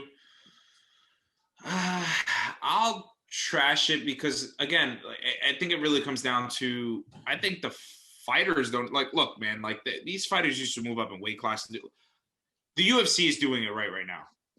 Izzy moved up in weight class, got his first loss. Like, you know what I mean? Yeah. Like it's stuff like that that's happened. I think, as much as we want to like give them hate or whatever we want to give them, I think these Paul brothers is doing more promotions, right? It's like they're gassing shit up. Like it's not fun anymore. I think the ultimate, I remember growing up in the 90s, before what I'm going to mention next, but like before people would pay for these pay-per-view fights with Tyson, and Tyson would knock him out in like 30 seconds. Like, what the fuck?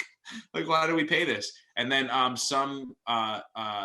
guess he would be my Jesus, my savior, whoever invented the black box, who gave us the Spice Channel and who gave us the free pay-per-views. It's like that kind of declined boxing because like everybody had a black box. It was like everybody knew somebody that had a black box, and everybody went to that person's crib and we all watched fights. And again, it was the camaraderie. But again, it was the fights that we had. Like, the promoters have a lot to do with it. And to John's point, like, if they don't get along, they're not going to get these fights.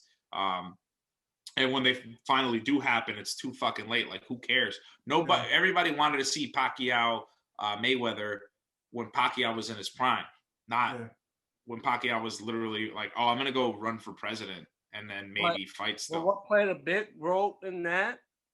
Some say Floyd was ducking Manny, but also, of course, he was the big time duck. And again, that's the thing. The fighters don't want to fight. Like, and that's why I think that the UFC, the UFC is doing a better job of that. Like, these guys are moving up in weight class and they want big names. One thing is, Bob Arum and Floyd don't get along.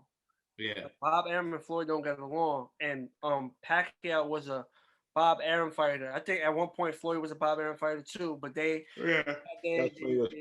where they went, they both separate ways. They don't really get along. And Pacquiao had to leave Bob Arum's promotions, like in order to get that fight.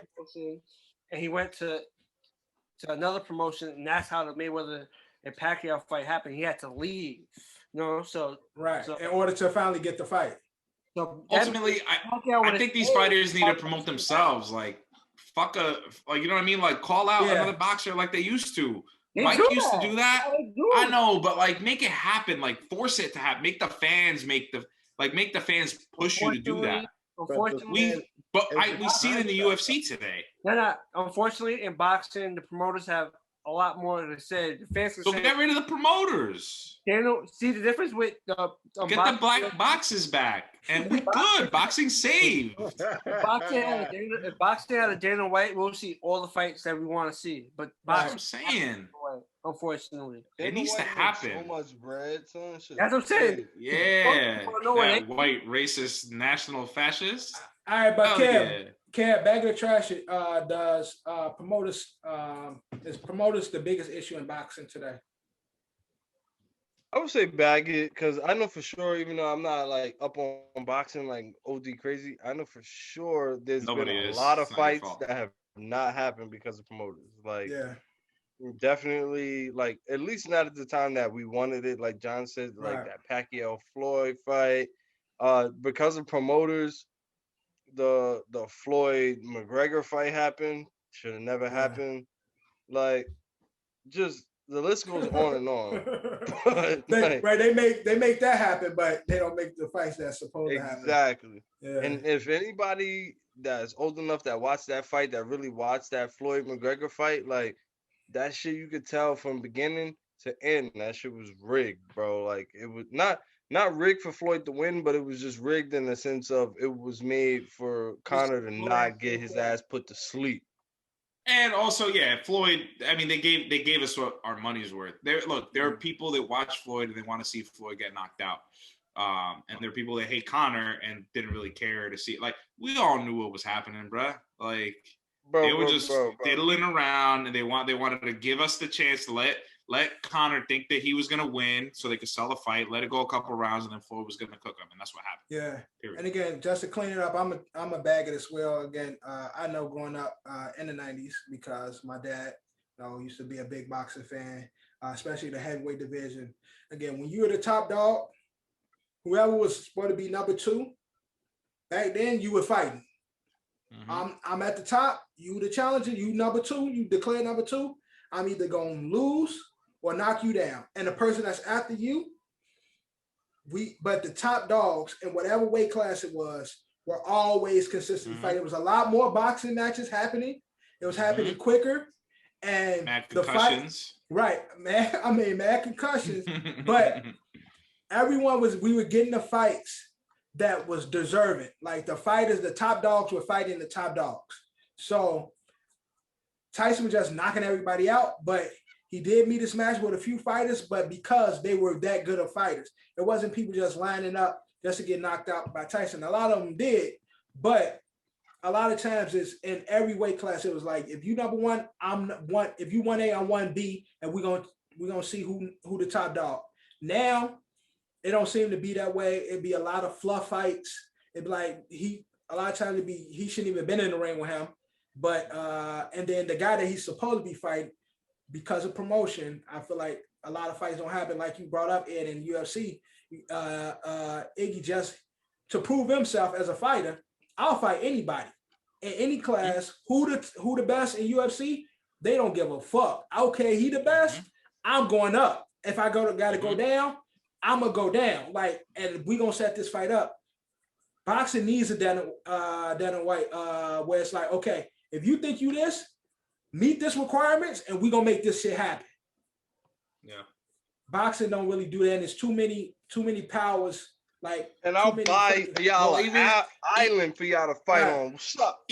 Even that though, like, but again, like, and back to like my point where like even John said, like, yeah, like the promoters get in the way, but at some point, like, the fighters got to fight for their sport. Period. True. Like, if you see some fuck shit going down,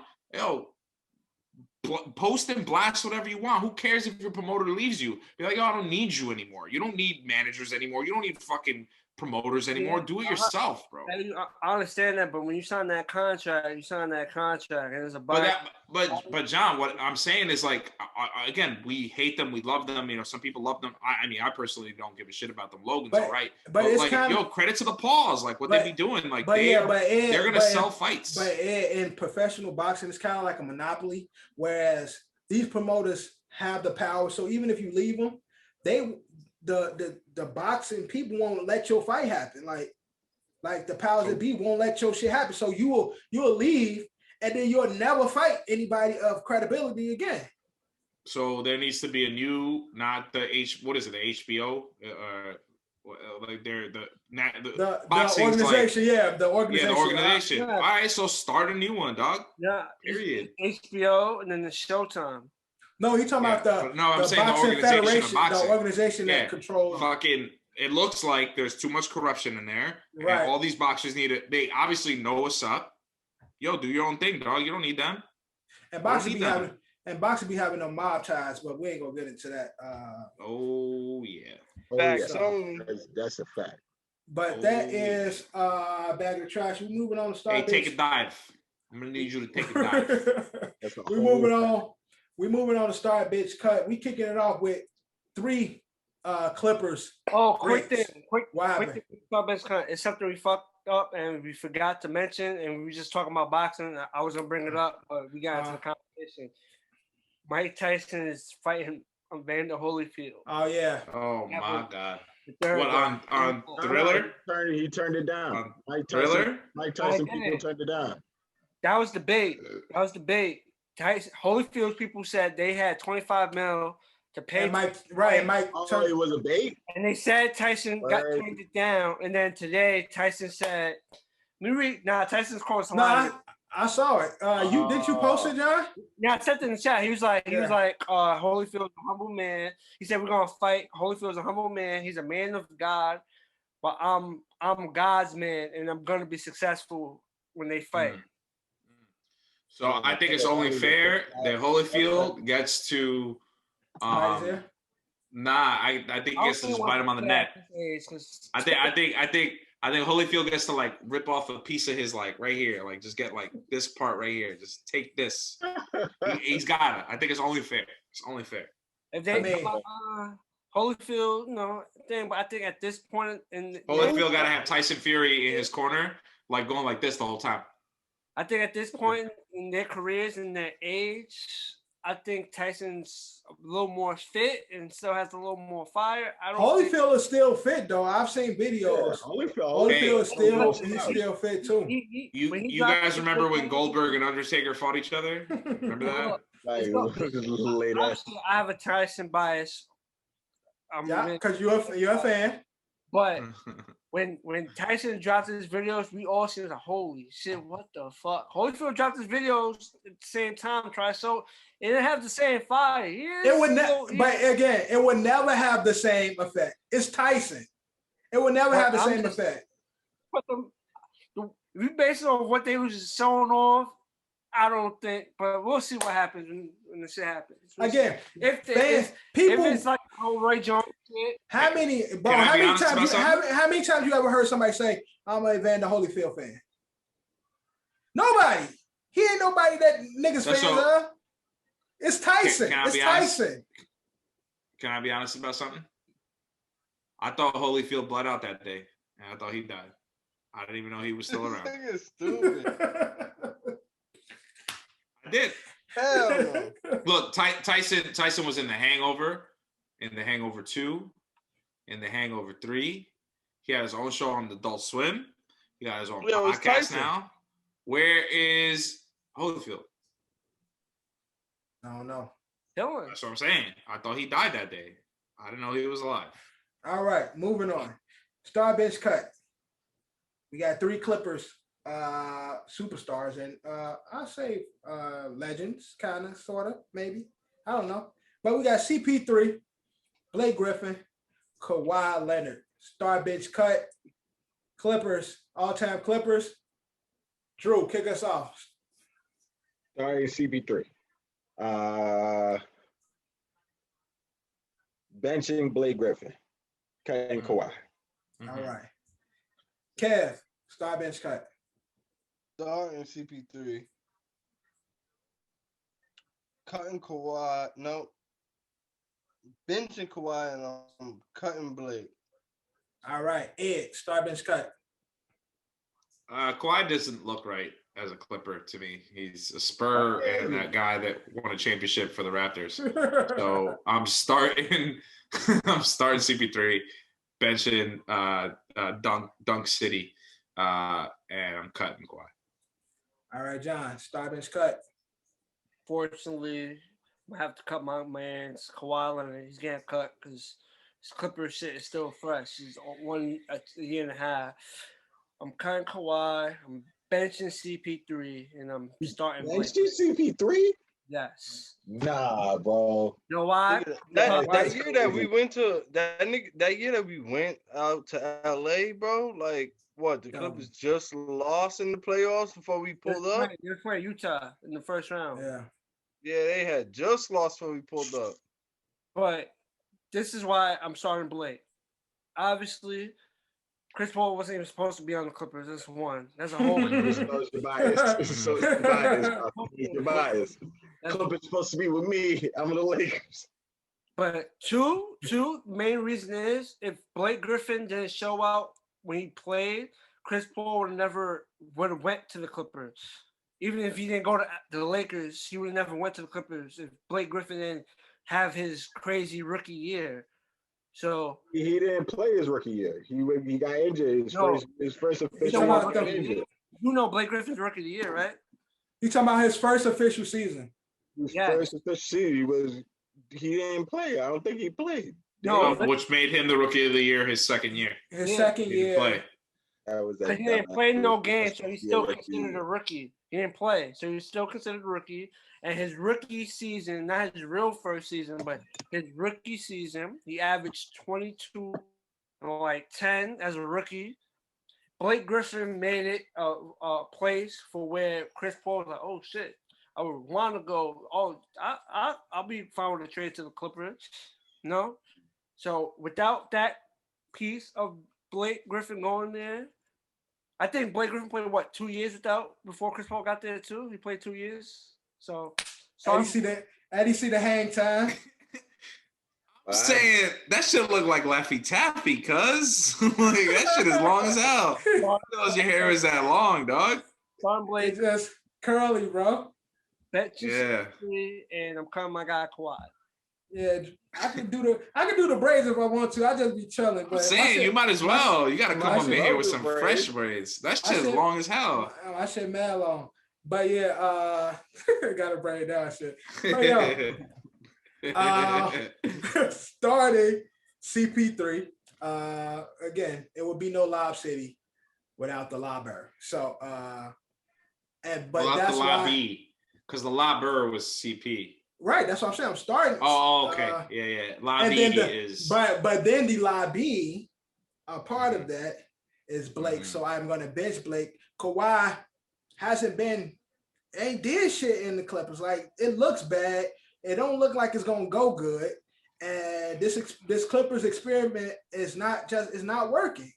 Yo, so, tell me how they benched in game against the Hawks. Tell me how they benched the whole starting five, and it wasn't until the fucking bench was cooking, it brought them back, right? And that's where they, the bench brought them back because Talamans and Luke Kennard was just going off in the fourth quarter. That's what brought them all the way back. Yeah, I don't like the Clippers experience. I just want to shout out Supreme Dreams, them dudes, RC World. That first season with Doc Rivers, I just want to say, y'all trash. I know I'm going to get fired, but Kawhi, you trash. PG, you trash. I mean, that's what's happening over there, man. Yeah. And Drew, thank you for the Kawhi laugh. That was perfect. That was on point. On cue. I laugh like Kawhi, but okay. That was pretty. You just did it. You just did it. That was no way that I laugh like Kawhi. So don't even try it. All right. Next up in Star Bench Cut, we're going to the WWE. Okay, so we got 3 legendary ringside announcers and commentators, or casters, whatever you call them. We got Jim Ross, Jonathan Coachman, and Jerry the King Lawler.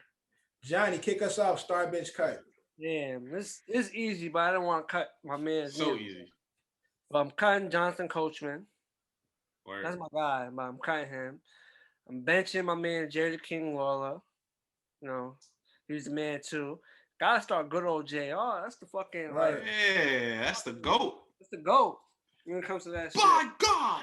But I'm not gonna lie, him and Jerry the King were perfect together. It's like, especially when Jerry the King is rooting for like the bad guy, them two together just clicked. All right, Ed, Star Bench Cut. I just want to, so some of the things that Jerry King said on air is very, very, very, very problematic. Cancel culture. Very, very, very misogynistic. And if he were around today saying the things that he said, talking about puppies, he would be canceled. That being said, I will bench Jerry the King. He is great.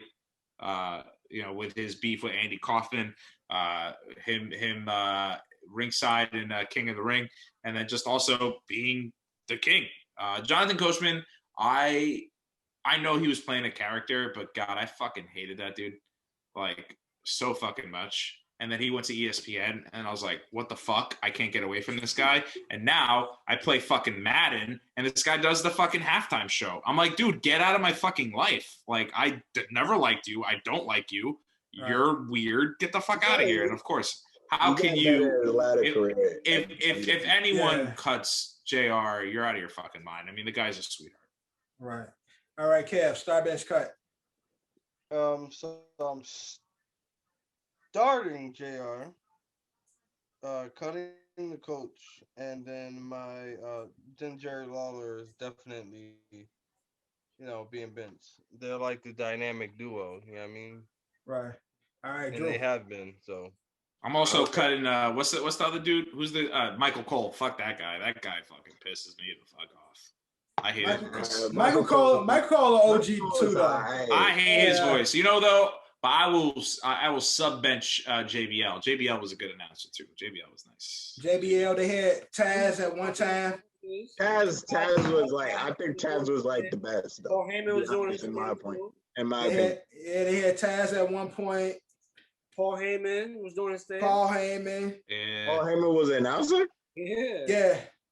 Wow, Eric Bischoff. Okay. Booker T had a good run too. Booker T had a moment. T had a moment. Yes. But my bench start cut. I'm starting the King Lawler. I'm benching JR, and the coach was better when he was on his way out, like in his latter part, like the last few years.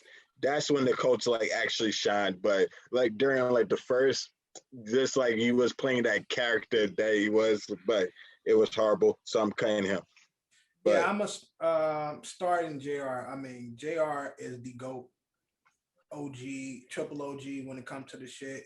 Went through some medical issues, came back with the loose lip, but he still is that guy. The other two, I couldn't stand either one of these motherfuckers. I swear. You couldn't stand Jerry King?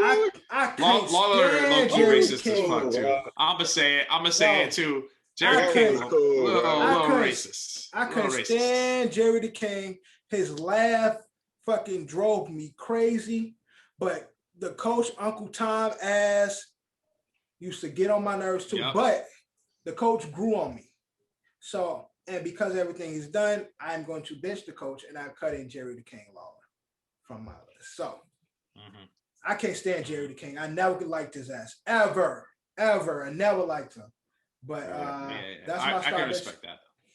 And last up on start bench cut, I changed it. We are having a hit challenge. So, previously, I don't remember who I had. I had Hideki, I had Bernie, I had Carlos Beltran, and I had Bernie Williams, right?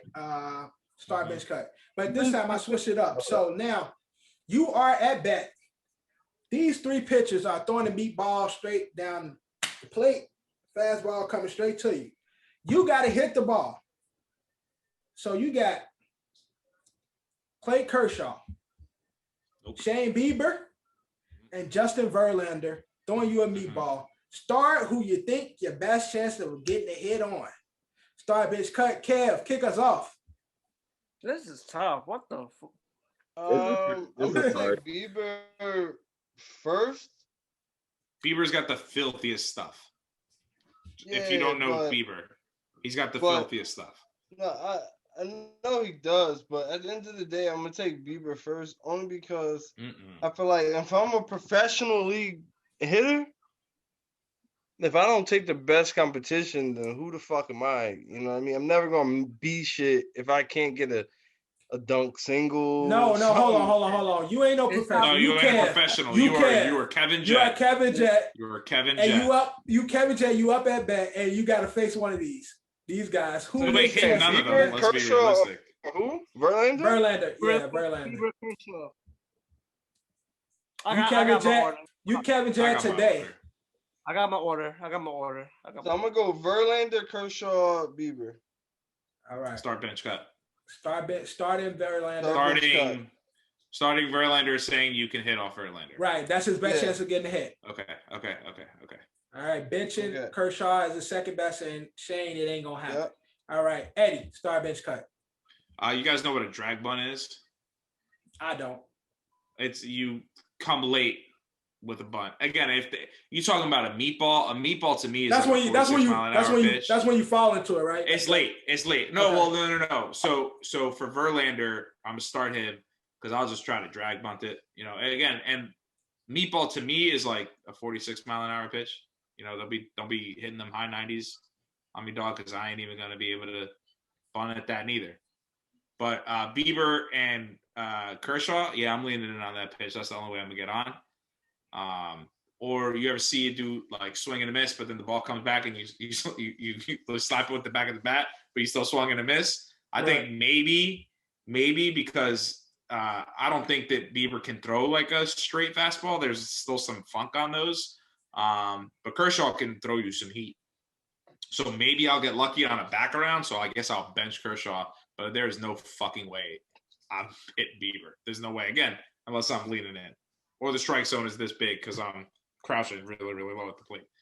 Either way, not getting a hit on any of these guys. All right, John, start bench cut. This is tough as fuck, but I'm starting Verlander. I'm starting Verlander. He's the older one, you know. Yeah. It's good, so I might Velocity's not there anymore. I ain't hitting on him. I'm not hitting on none of these pitches, but I'll take my luck with him. He's older. I think I could get lucky. Fuck it. I am going to. It still gets tough. I'm gonna bench Kershaw. No. I'm gonna bench Bieber and cut Kershaw. Because I think Kershaw still has velocity, and he can still has those pitches that it just make you like look stupid. He has the combination.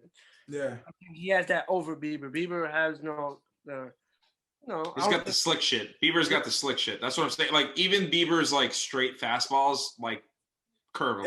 It looks crazy. He has and Kershaw's will just blow past you. That's what I'm saying. You'll swing ahead of it, and then you'll come back around, unfortunately, and smack it. My point is, Kershaw has the power. You're so early. Yeah, Kershaw has the power, but he can still get you with the slick shit. He has both. So that's why I feel like he'll be the toughest, because it's like he hit you with the slick shit. It's like, oh, what the fuck, and then that fast shit is like, oh my god, what? Yeah, those guys are really good. Really good. But I think I will have the most trouble getting hit off Kershaw. I'm not getting hit off none of these pitches. It's all time great. They're all good, but that's my order. All right, Drew, start bench cut. Okay, I'm cutting Kershaw. I'm benching Shane, and I'm starting Verlander. Yeah, and again, I'm following Drew's. I just imagine me, if I do hit the ball, it's gonna hurt my hands. Shit. It's gonna hurt my hands regardless. Like making contact is gonna hurt me. I just feel like it's gonna hurt me. But when I thought of it, again, I'm not the biggest baseball fan, but I know Justin Verlander is an old nigga, so I just figure his age will work in my favor in regards to possibly getting a hit. That 0.000001010% regular ass to be getting a hit. Yeah, I don't. My trash ass, the best out of the million chances, that one will be against Verlander. I'm guessing just hypothetically because of his age. Kershaw, I'm gonna cut because I just know he a beast. Although he's been choking over the last couple of years, but now he got that ring out the way. He gonna be in his bag. Bieber, I don't really know much about him. I just Googled who was the best pitchers in there, and I kept seeing his name. So Bieber is filthy. Yeah, he ain't played for Cleveland. Yeah, right. Cleveland. Cleveland sees. So I kept seeing that he was nasty. I don't know much about him, so I put him on my bench and cutting Kershaw, and that is start bench cut. We moving on to Marquee Miss. Now, again, because of the tournaments taking place right now, we're doing NCAA and NBA. Marquee Miss game as well as Marquee Miss player. We're going to kick it off with the NCAA. So, Drew, give us your game and give us your player for the NCAA.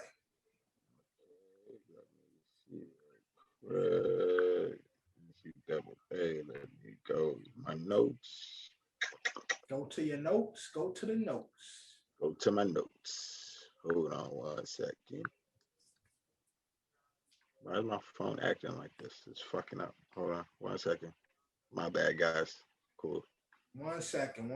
So while we wait on Drew. I like when Drew talks to himself and he's like, give me 1 second. Okay, cool. Nobody answered. All right. So while we wait on Drew, I'll go ahead and kick it off with Marquee Miss. For the NCAA, my game is going to be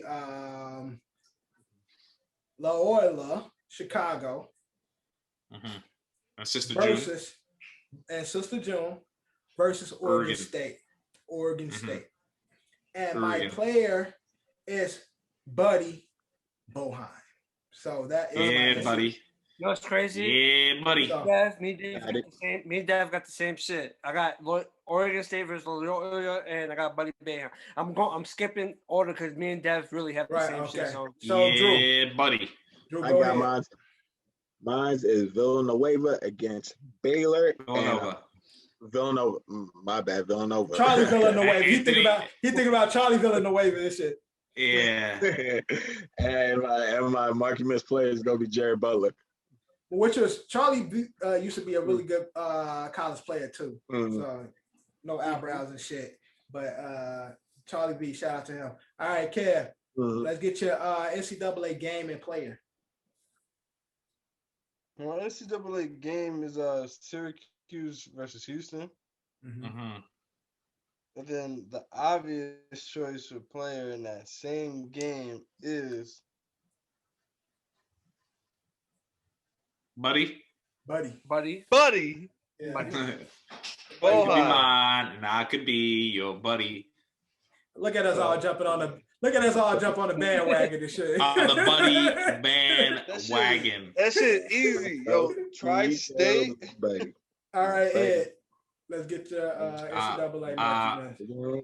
My miss, because I had a feeling Loyola Oregon was going to get brought up, so I had a backup, and my backup is Oral Roberts versus Arkansas. And my player, because I had a feeling Buddy would get brought up already, I'm picking the 45-year-old man, Cameron Kerwig. Oh, buddy from dude that hit puberty when he was like 10. Right. Old guy from yes. Yep. We're gonna get into the NBA. Drew, give us your marquee miss for the NBA. My marquee miss for the NBA is gonna be the Friday game, March 26th. So yeah. The Jazz versus the Grizzlies. And my marquee miss player is gonna be Jordan Clarkson. I was about to say Claxton. I don't know why. Clarkson. No, I was about to say Claxton. He was about to say Speedy Claxton. All right, Kev, give us your NBA marquee miss. NBA marquee miss. I got it right here. My bad.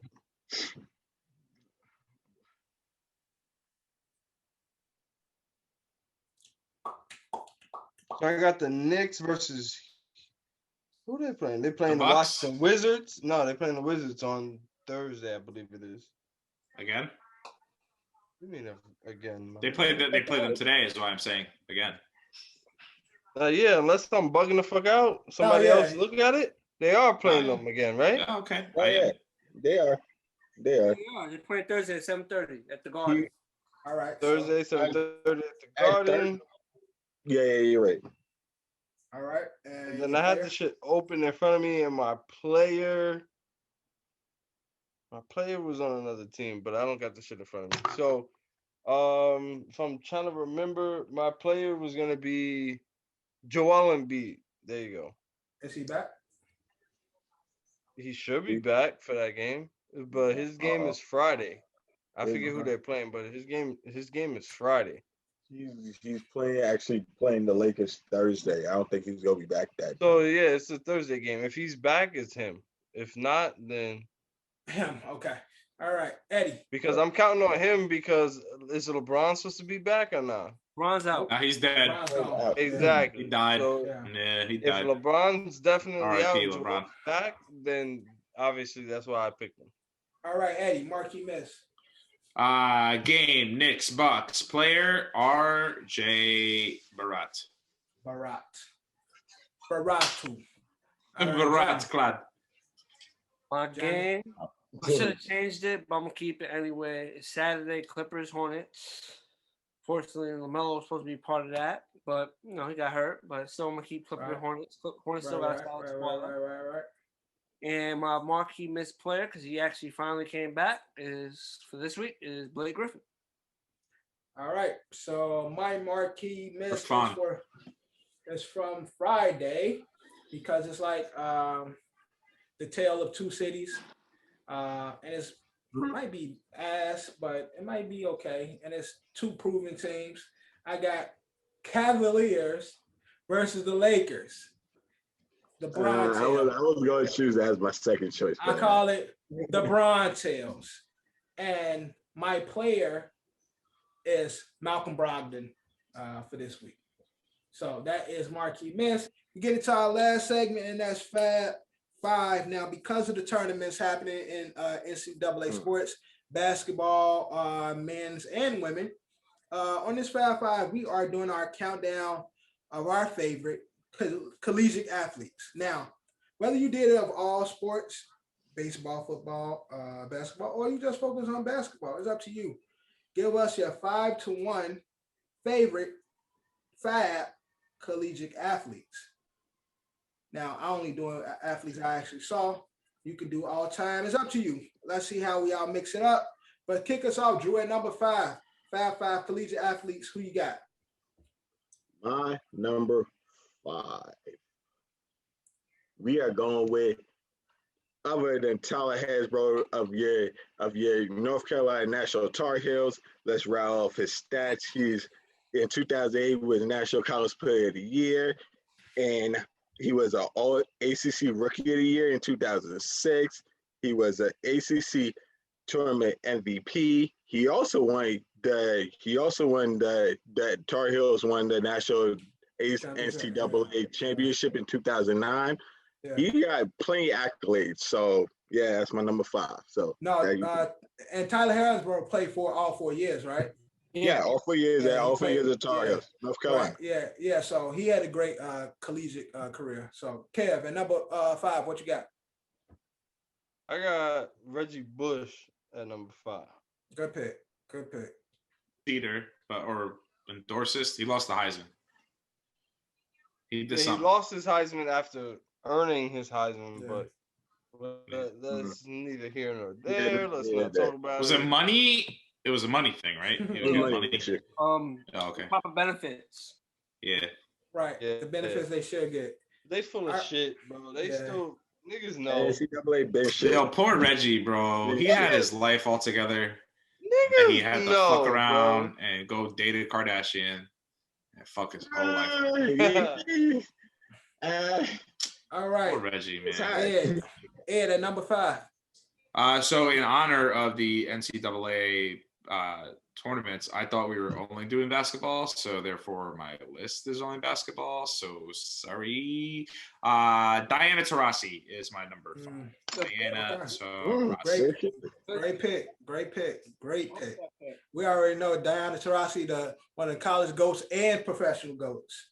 So Diana Taurasi the shit. So that's a great pick. And white. Going to be a theme here.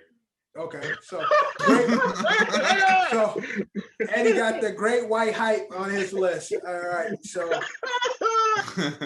John at number 5. JJ Redick. John. Yeah, you'll see him later. All right, so at number 5, I got football. Johnny Football Manziel. Money Manziel, only 2 seasons. Yeah. First season, 3,700 yards. He had 26 touchdowns. Second season, 4,100 yards, 37 touchdowns. One of the more exciting college football players that made people that don't really tune into college football, everybody knew who Money was. Drake played a part in that too, but everybody knew who Money was. All right, so at number 4. Oh yeah, Drive Day is that shit. But Drew, number 4, what you got? Number 4. It is going to be your boy Baker Mayfield coming out of Texas A&M. He was Big 12 Offensive Player of the Year, Freshman Player of the Year. He got 2-time All-American, 2015, 2007, Heisman Trophy winner, Sugar Bowl MVP. Yes, Johnny. What am I saying? Fuck it, Baker Mayfield. Yeah, they're the same guy. Also, same person. Same guy. Same team. Also, disrespect to the Oklahoma team that did not draft the cop that tackled the shit out of Johnny. Should have made him a linebacker. All right, Kev. Probably would have made more money. My number 4 is, I just needed to confirm the numbers. I got Tebow at number 4. Overall, in 4 years, 88 touchdowns, yards, 9,285. Completions, 661 out of 995 attempts. Like, sure, whatever, but Tebow, all of us know, and everybody listening knows that Tebow is one of the greatest collegiate athletes of all fucking time, bro. Yeah. Also known for his he got shunned out of the league. He was ready for every stage. He even took the Broncos to a playoff game, bro. Then they win. He won one. Yeah, won one. Yo, and also known, bro, for his very, very inspiring, fully comprehensible speeches. Bro, they just didn't. Tebow's speeches were classic. They didn't like him because he was too religious. He believed in Jesus. That's what I believe. I deadass believe that shit. Huck it, chuck it, football. That was his team. You gotta go out there in your heart. Can you put that Tebow speech where he just utters absolute bullshit and everyone's God was blessing that man, bro, and them people stopped his blessing. Yeah, right. They ain't like that. All right, Ed at number 4. Like, oh, his rotation was too long. Like, sure, he brought the ball back here, but like, who cares, bro? He's a winner, son. Crazy how his completion percentage went down, and couldn't complete a pass if he wanted to. Again, because it was just basketball, I feel like I had to shout out a legend. There was a documentary about him, even though, because again, my list is also people I actually watched. But I didn't watch this guy, but I watched the documentary about him. I don't know why people hated him, but it was called I Hate Christian Laettner, so Christian Laettner. I saw that one. That was a good 30 for 30. Good doc. All right, John at number 4. Carmelo Anthony. Yeah, John. Yeah, me and John got a couple of lists. John, number 4. John. Carmelo Anthony on my list, number 4 on my list as well. Melo holding it down. All right, number 3, Drew. My number 3 is going to be Anthony Davis. Anthony Davis, Kentucky. Anthony Davis, Final Four, Kentucky. Final Four, 2-time Final Four, first. What did I say? First in Final Four in blocks with 11 blocks. You got first. You got all NCAA championship with Kentucky. Depot's gonna get traded. Yo, yeah, he got on trade block. But go, Drew. Nah, it's good. Anthony Davis, Anthony Davis. There you go. I mean, that Kentucky team was fired. They had DeMarcus as well with Anthony Davis. Yep, right? Boogies. Yeah. No, wasn't that the year before though? Anthony Davis wasn't on. I thought he was there. No, right. No, Boogie. Boogie played with John Wall. That's what he played. Yeah, that was John Wall. Boogie played with John Wall. So who did Davis play with? Who was the point with Anthony Davis? That was Marcus Gilchrist. Harrison brothers. That was and Gilchrist. It was on. Michael Gilchrist. Got you. All right, Kev, at number 3. At number 3, I wrote down Oscar Robinson. Big O. The LeBron James before the LeBron James. The league was mostly white. White-skinned it. Yes. All right. Ed at number 3. I want to be a little simpatico with Kev here. Speaking of religious guys and white guys, Jimmer Fredette, BYU. These are my honorable mentions. Jimmer. I don't know if y'all watched the tournaments that be happening during the summer. The basketball tournament, they be on ESPN, like the $1 million tournament. Jimmer be cooking. Yeah, Jimmer's nice. Jimmer be cooking in the tournament, like cooking. I wanted that kid's career to be so good, and then I realized he was white. All year for that. And remember, Kev, I think you was with me. We saw him with the Westchester Knicks. Yeah. No, we did. Guys, we did right in the county. I was gassed when he signed to the Westchester Knicks because I was like, he gonna move up. Let's go. He's gonna move up. He's gonna fucking fix his career. He's gonna get back on track. We saw him for free, and he torched that day too. He was cooking. He was cooking that game. Jimmer's nice, but just can't play against elite. Low key for any of our fans, if y'all live in the Westchester area community, like if you happen to get tickets to any kind of game, even if it's the women's Liberty game, which they're playing out of Westchester Center, bro, it's not a bad seat in the house. Yeah. No, it's not. No, definitely not. In the house. No, it's a nice place. But John, right now they're giving COVID vaxes in that fucking place. So no games. But keep it 100. There's literally not a bad seat in 100%. The court is easily viewable, especially when you get your vaccine. All right, John, at number 3. At number 3, I'm doing a swap out. Originally, my number 3 was gonna be Reggie Bush, but I'm gonna do a swap out. He's been mentioned. I'm gonna do a swap out. My number 3 now is Vince Young. Vince Young. Vince Young. Good. Yeah, that was a great one. And John. And Vince Young. What a waste. John. What a waste. John, we've been pretty simpatico. right? And it says Vince Young played for Texas, right? My player 2 played for Texas. Great running back, but he just loved blowing, man. My number 1 played for Texas, but he couldn't lay off. He couldn't let all go to weed. Ricky, my guy, Ricky Williams at number another great doc. Great doc. That Ricky Doc. Real great doc. Don't worry, he's on my list too. He's on my list. So listen, he went to New Orleans, but when he went to Miami, that's why I had 34 when I was in high school. Yo, I hated Ricky him. Was my guy, boy. Ricky. I hated his guts. I hated everything about him, and then I respected him. Ricky Williams was my guy. So at number 3, Ricky Williams. All right, Drew. Number 2. Guys, I have to use the bathroom real quick. I'm sorry. Really? Bro, you gotta give you a number 2. What the fuck? Give us your number 2 so we can. All right, Sean Taylor, but I gotta use the bathroom, man.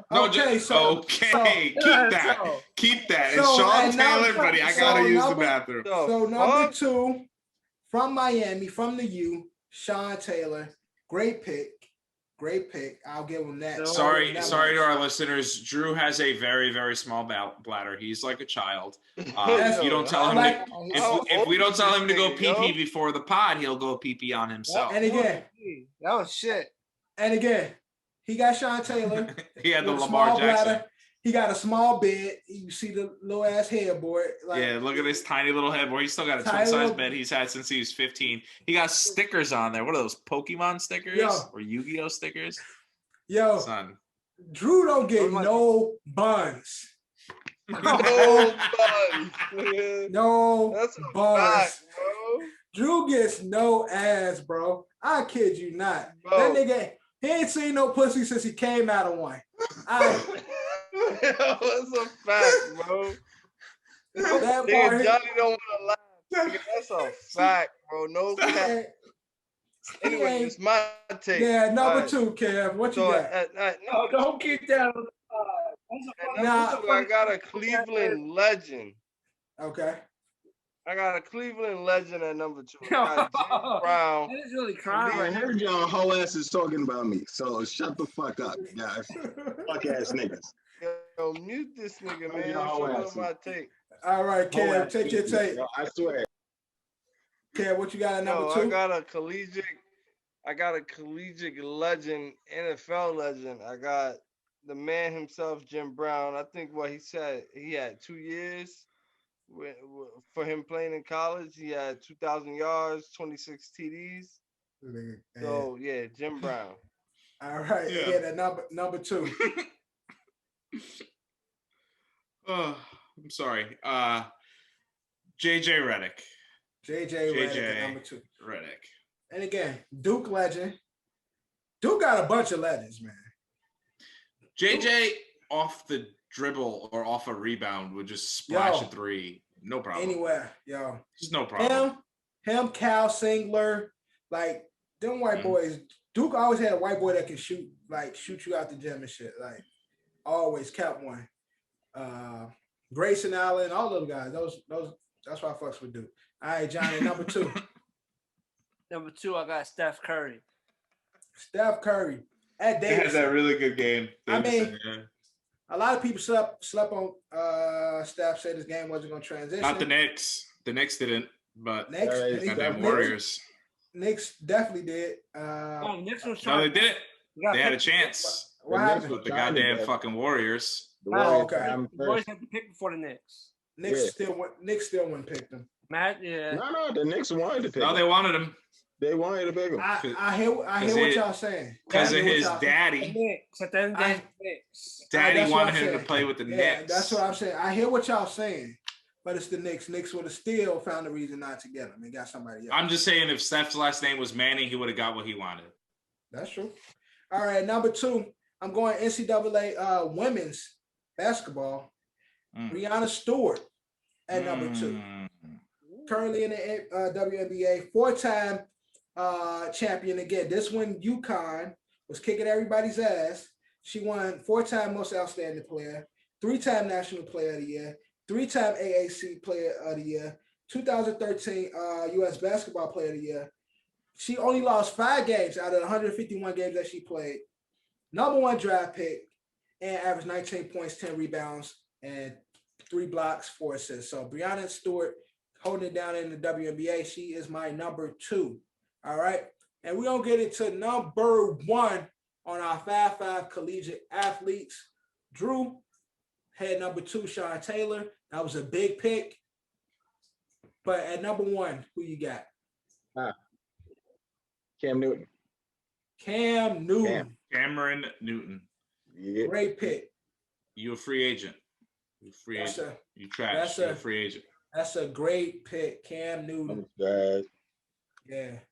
Nah, I'm upset. Y'all some bitches. I heard y'all. Yo, you throw that bitch word. What are you talking about? Loose, no, he's bro. Yeah, he's upset because you really. Yo, ain't none of us finna be too many of your bitches. Yeah, yo, he be wilding with the bitch word, like, yo. Hey, look. In his defense. No. Hear me out. Bro, he be too loose with that bitch word. I know, but we just called out the fact he ain't got no bun, so he ain't got no bitches. His only other bitches has got to be us. Actually, I do get it's gotta be you, nigga. Yeah, word. I ain't gonna be too many more. I ain't claiming that. I ain't gonna be too many of your bitches. Those bitches like the Pokemon stickers you got on your twin size bed frame? No. Okay. Whatever. Like you know my life. He said, like you know my life. Like you know my life. All right. He said, like you know his life, nigga. He actually caught those Pokemon. Oh my god. You don't. That nigga said, Johnny. And that's why I call y'all bitches. Yes. And look at John. John's like, look, I'm not gonna be a part of this. I want to cut every part of this. We're not adding this to the episode. He said, like y'all know my life. That was funny, Drew. Yes, like y'all know my life. All right. Okay. Cool. And number 1, Kev. Cool.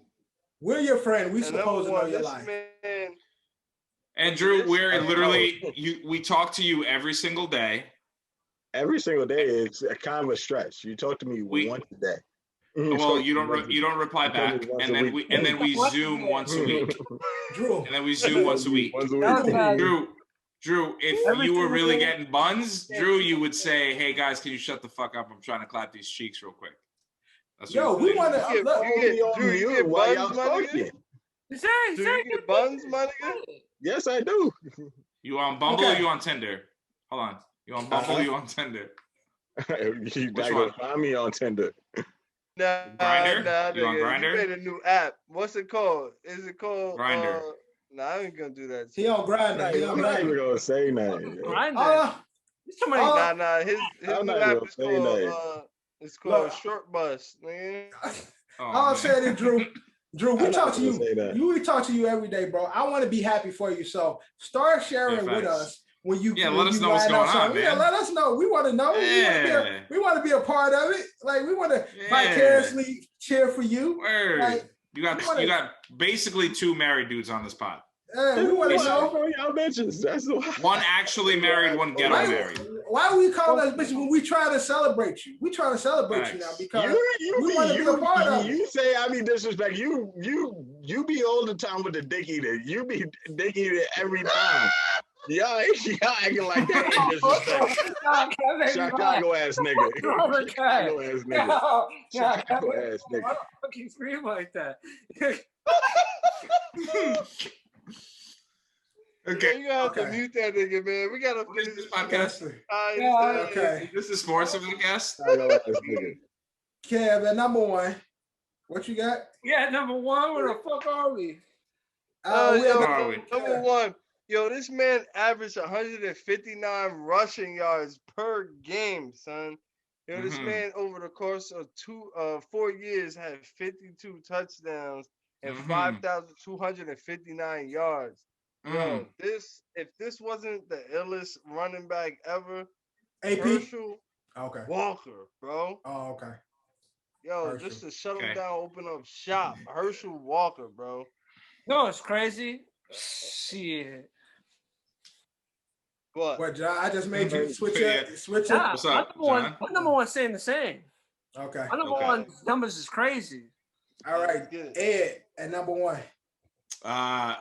So like I said, I try to make this list completely white just to be objective and just to be different. Mine was mostly NCAA basketball based, but the only reason why I care, JJ was the second player. I was like, oh man, like I really like college basketball. The first player to make me like college basketball. The first player, I wish I still had that jersey. I don't know where it is, but somewhere I have a Syracuse hand-me-down jersey of my guy, the real Mello, who made me want to go to Syracuse. Unfortunately, I did not have the grades or the smarts to get there. Yeah, if you still had that jersey, that'd be fucking. I don't know where it is. I don't know where it is. All right. Elizabeth probably threw it out, that fucking bitch. John. Fucking Elizabeth. What's wrong with John tonight? Well, John, number one. He's been mentioned, but it's just I was just like listening to Kev talking about how Herschel Walker did what he did in 4 years. My number one is his junior and senior year had 52 touchdowns. Yeah. Combined 4,000 rushing yards. I might even count the other 2,000 yards on his first 2 years and his 20 touchdowns before. So, yeah, 72 touchdowns, 6,000 rushing yards in his 4-year career, and that's my guy Ricky Williams. Yes, Ricky. That's my number one. Ricky. Run, Ricky, run. One of my favorite players of all time. He might be second behind Randy. One of my favorite. He definitely in my top 10. But at number one, he was also mentioned. White Jesus, again, arguably the greatest collegiate football player ever. Praying on the sides, praying with his team, bringing the spirit to the game. These are my honorable mentions. Yeah. Can you please put his speech in here? The speech was Tim was a special guy. Tim Tebow and number one. The league did him dirty, son. The league didn't do him dirty. He wasn't good. He was good.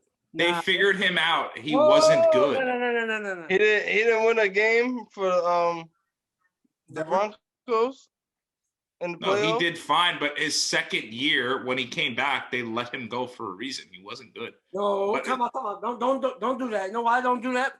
Because we all know damn well it had nothing to do with skill. We all signed Peyton Manning. Come on now. Don't do that. We all what? Signed Peyton Manning over Tim Tebow.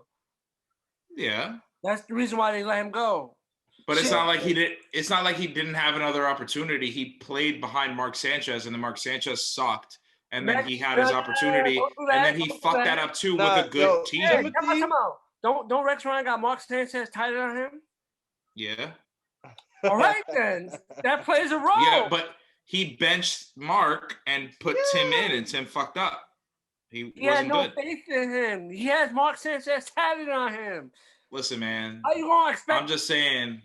Listen. He had. Look, I don't want to get. Yeah. Well, all right, fine. Listen, at the end of the day, you need your coach to believe in you. That's one. Mm-hmm. Two, I love Tebow, but we all gonna drop him for Peyton Manning, and he went to the Jets, and instead of Rex Ryan giving in, he didn't all the way give in to the Tebow shit.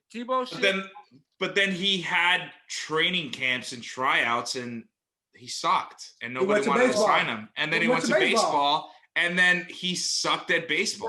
At that point, I'm not gonna say he sucked. He may have sucked. He may have not sucked. But at that point, he became a little bigger than football. Tebow. Yeah. I blame Skip Bayless because Skip Bayless. Skip was on his. Yeah. Tebow this. I think we can blame Skip Bayless for a while. So you're right. I'm just saying every day you'll go on TV and just talk about Tebow. It had nothing to do with Tebow. Tebow this, Tebow that, Tebow. But the reason why the overhypeness. But the reason why even for Skip Bayless, he was hyping up a player that wasn't good in the NFL, though. That's mainly the reason. Hey, has Skip Bayless ever been right on any take that he's ever given? He's been some. He hits. I'm not saying he hits all the time, but he definitely hits on his take. He was right on. He was right about Tebow, though. He was right on Mellow Ball.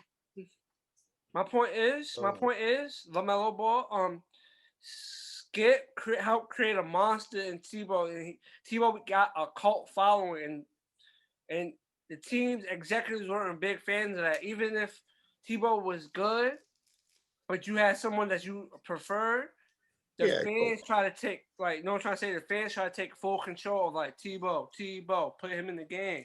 And other coaches and executives wasn't with that. So they, instead of giving him an opportunity, they just dubbed him right away. It's like, I'm not going to even risk putting him on my team because Broncos didn't have to worry about it. They signed Peyton Manning. You signed Peyton, it's like, all right, fuck Tebow. I got Peyton. Yeah. One of the greatest. All right, and that is our episode 49. We almost to our season finale. We about to get off of here because we try to hear Drew's stories about his sexual innuendos and his sexual stories. Sex life, Drew. His sex life. Drew, Y'all real. We try to get out of here. Thank you for watching. Thank you for listening. Make sure you like, comment, subscribe. Kev, when we see that man 21, we 21 him on site because he keeps saying that bitch right. 21. We're gonna 21 him. But all right, make sure you like, comment, subscribe. Hopefully we have DQ back next week. Or next season. On next season. We're gonna get into our last episode. So fellas, make sure y'all come with your proper attire, you know what I'm saying? Because this award season. You know what I'm saying? It's the last episode. You are wearing suits and shit. So I'll wear a suit. Put your best clothes on. You know what I'm saying? We're gonna pop some champagne for our last episode. We're gonna recap. Can I not the wear whole pants? episode? Only cover the top because it's Zoom. It's Zoom. Why would you wear pants? So, I don't wear pants. I've probably only wore pants like 2 episodes. And again, next week there will be no rundown. We just come in and we recap it. We talking about the episode. I mean the first season. So just make sure y'all come dressed to impress. Thank you guys again. Oh yeah, definitely. We gonna touch on all that. So thank you guys for liking. Thank you guys for watching. Make sure you could continue to comment, share, subscribe, all that good stuff. Like I said, hopefully DQ is here for our last episode for the season, but we got Eddie Horchata in the building, our host. Johnny 5 is in the building. K-Jet, late but on time. He made it. Mr. Drew in the building. And last but not least, I'm in the building. Thank you again for watching and listening. But like always, Ed. Drew gets all the buns. Stop Asian hate. We out.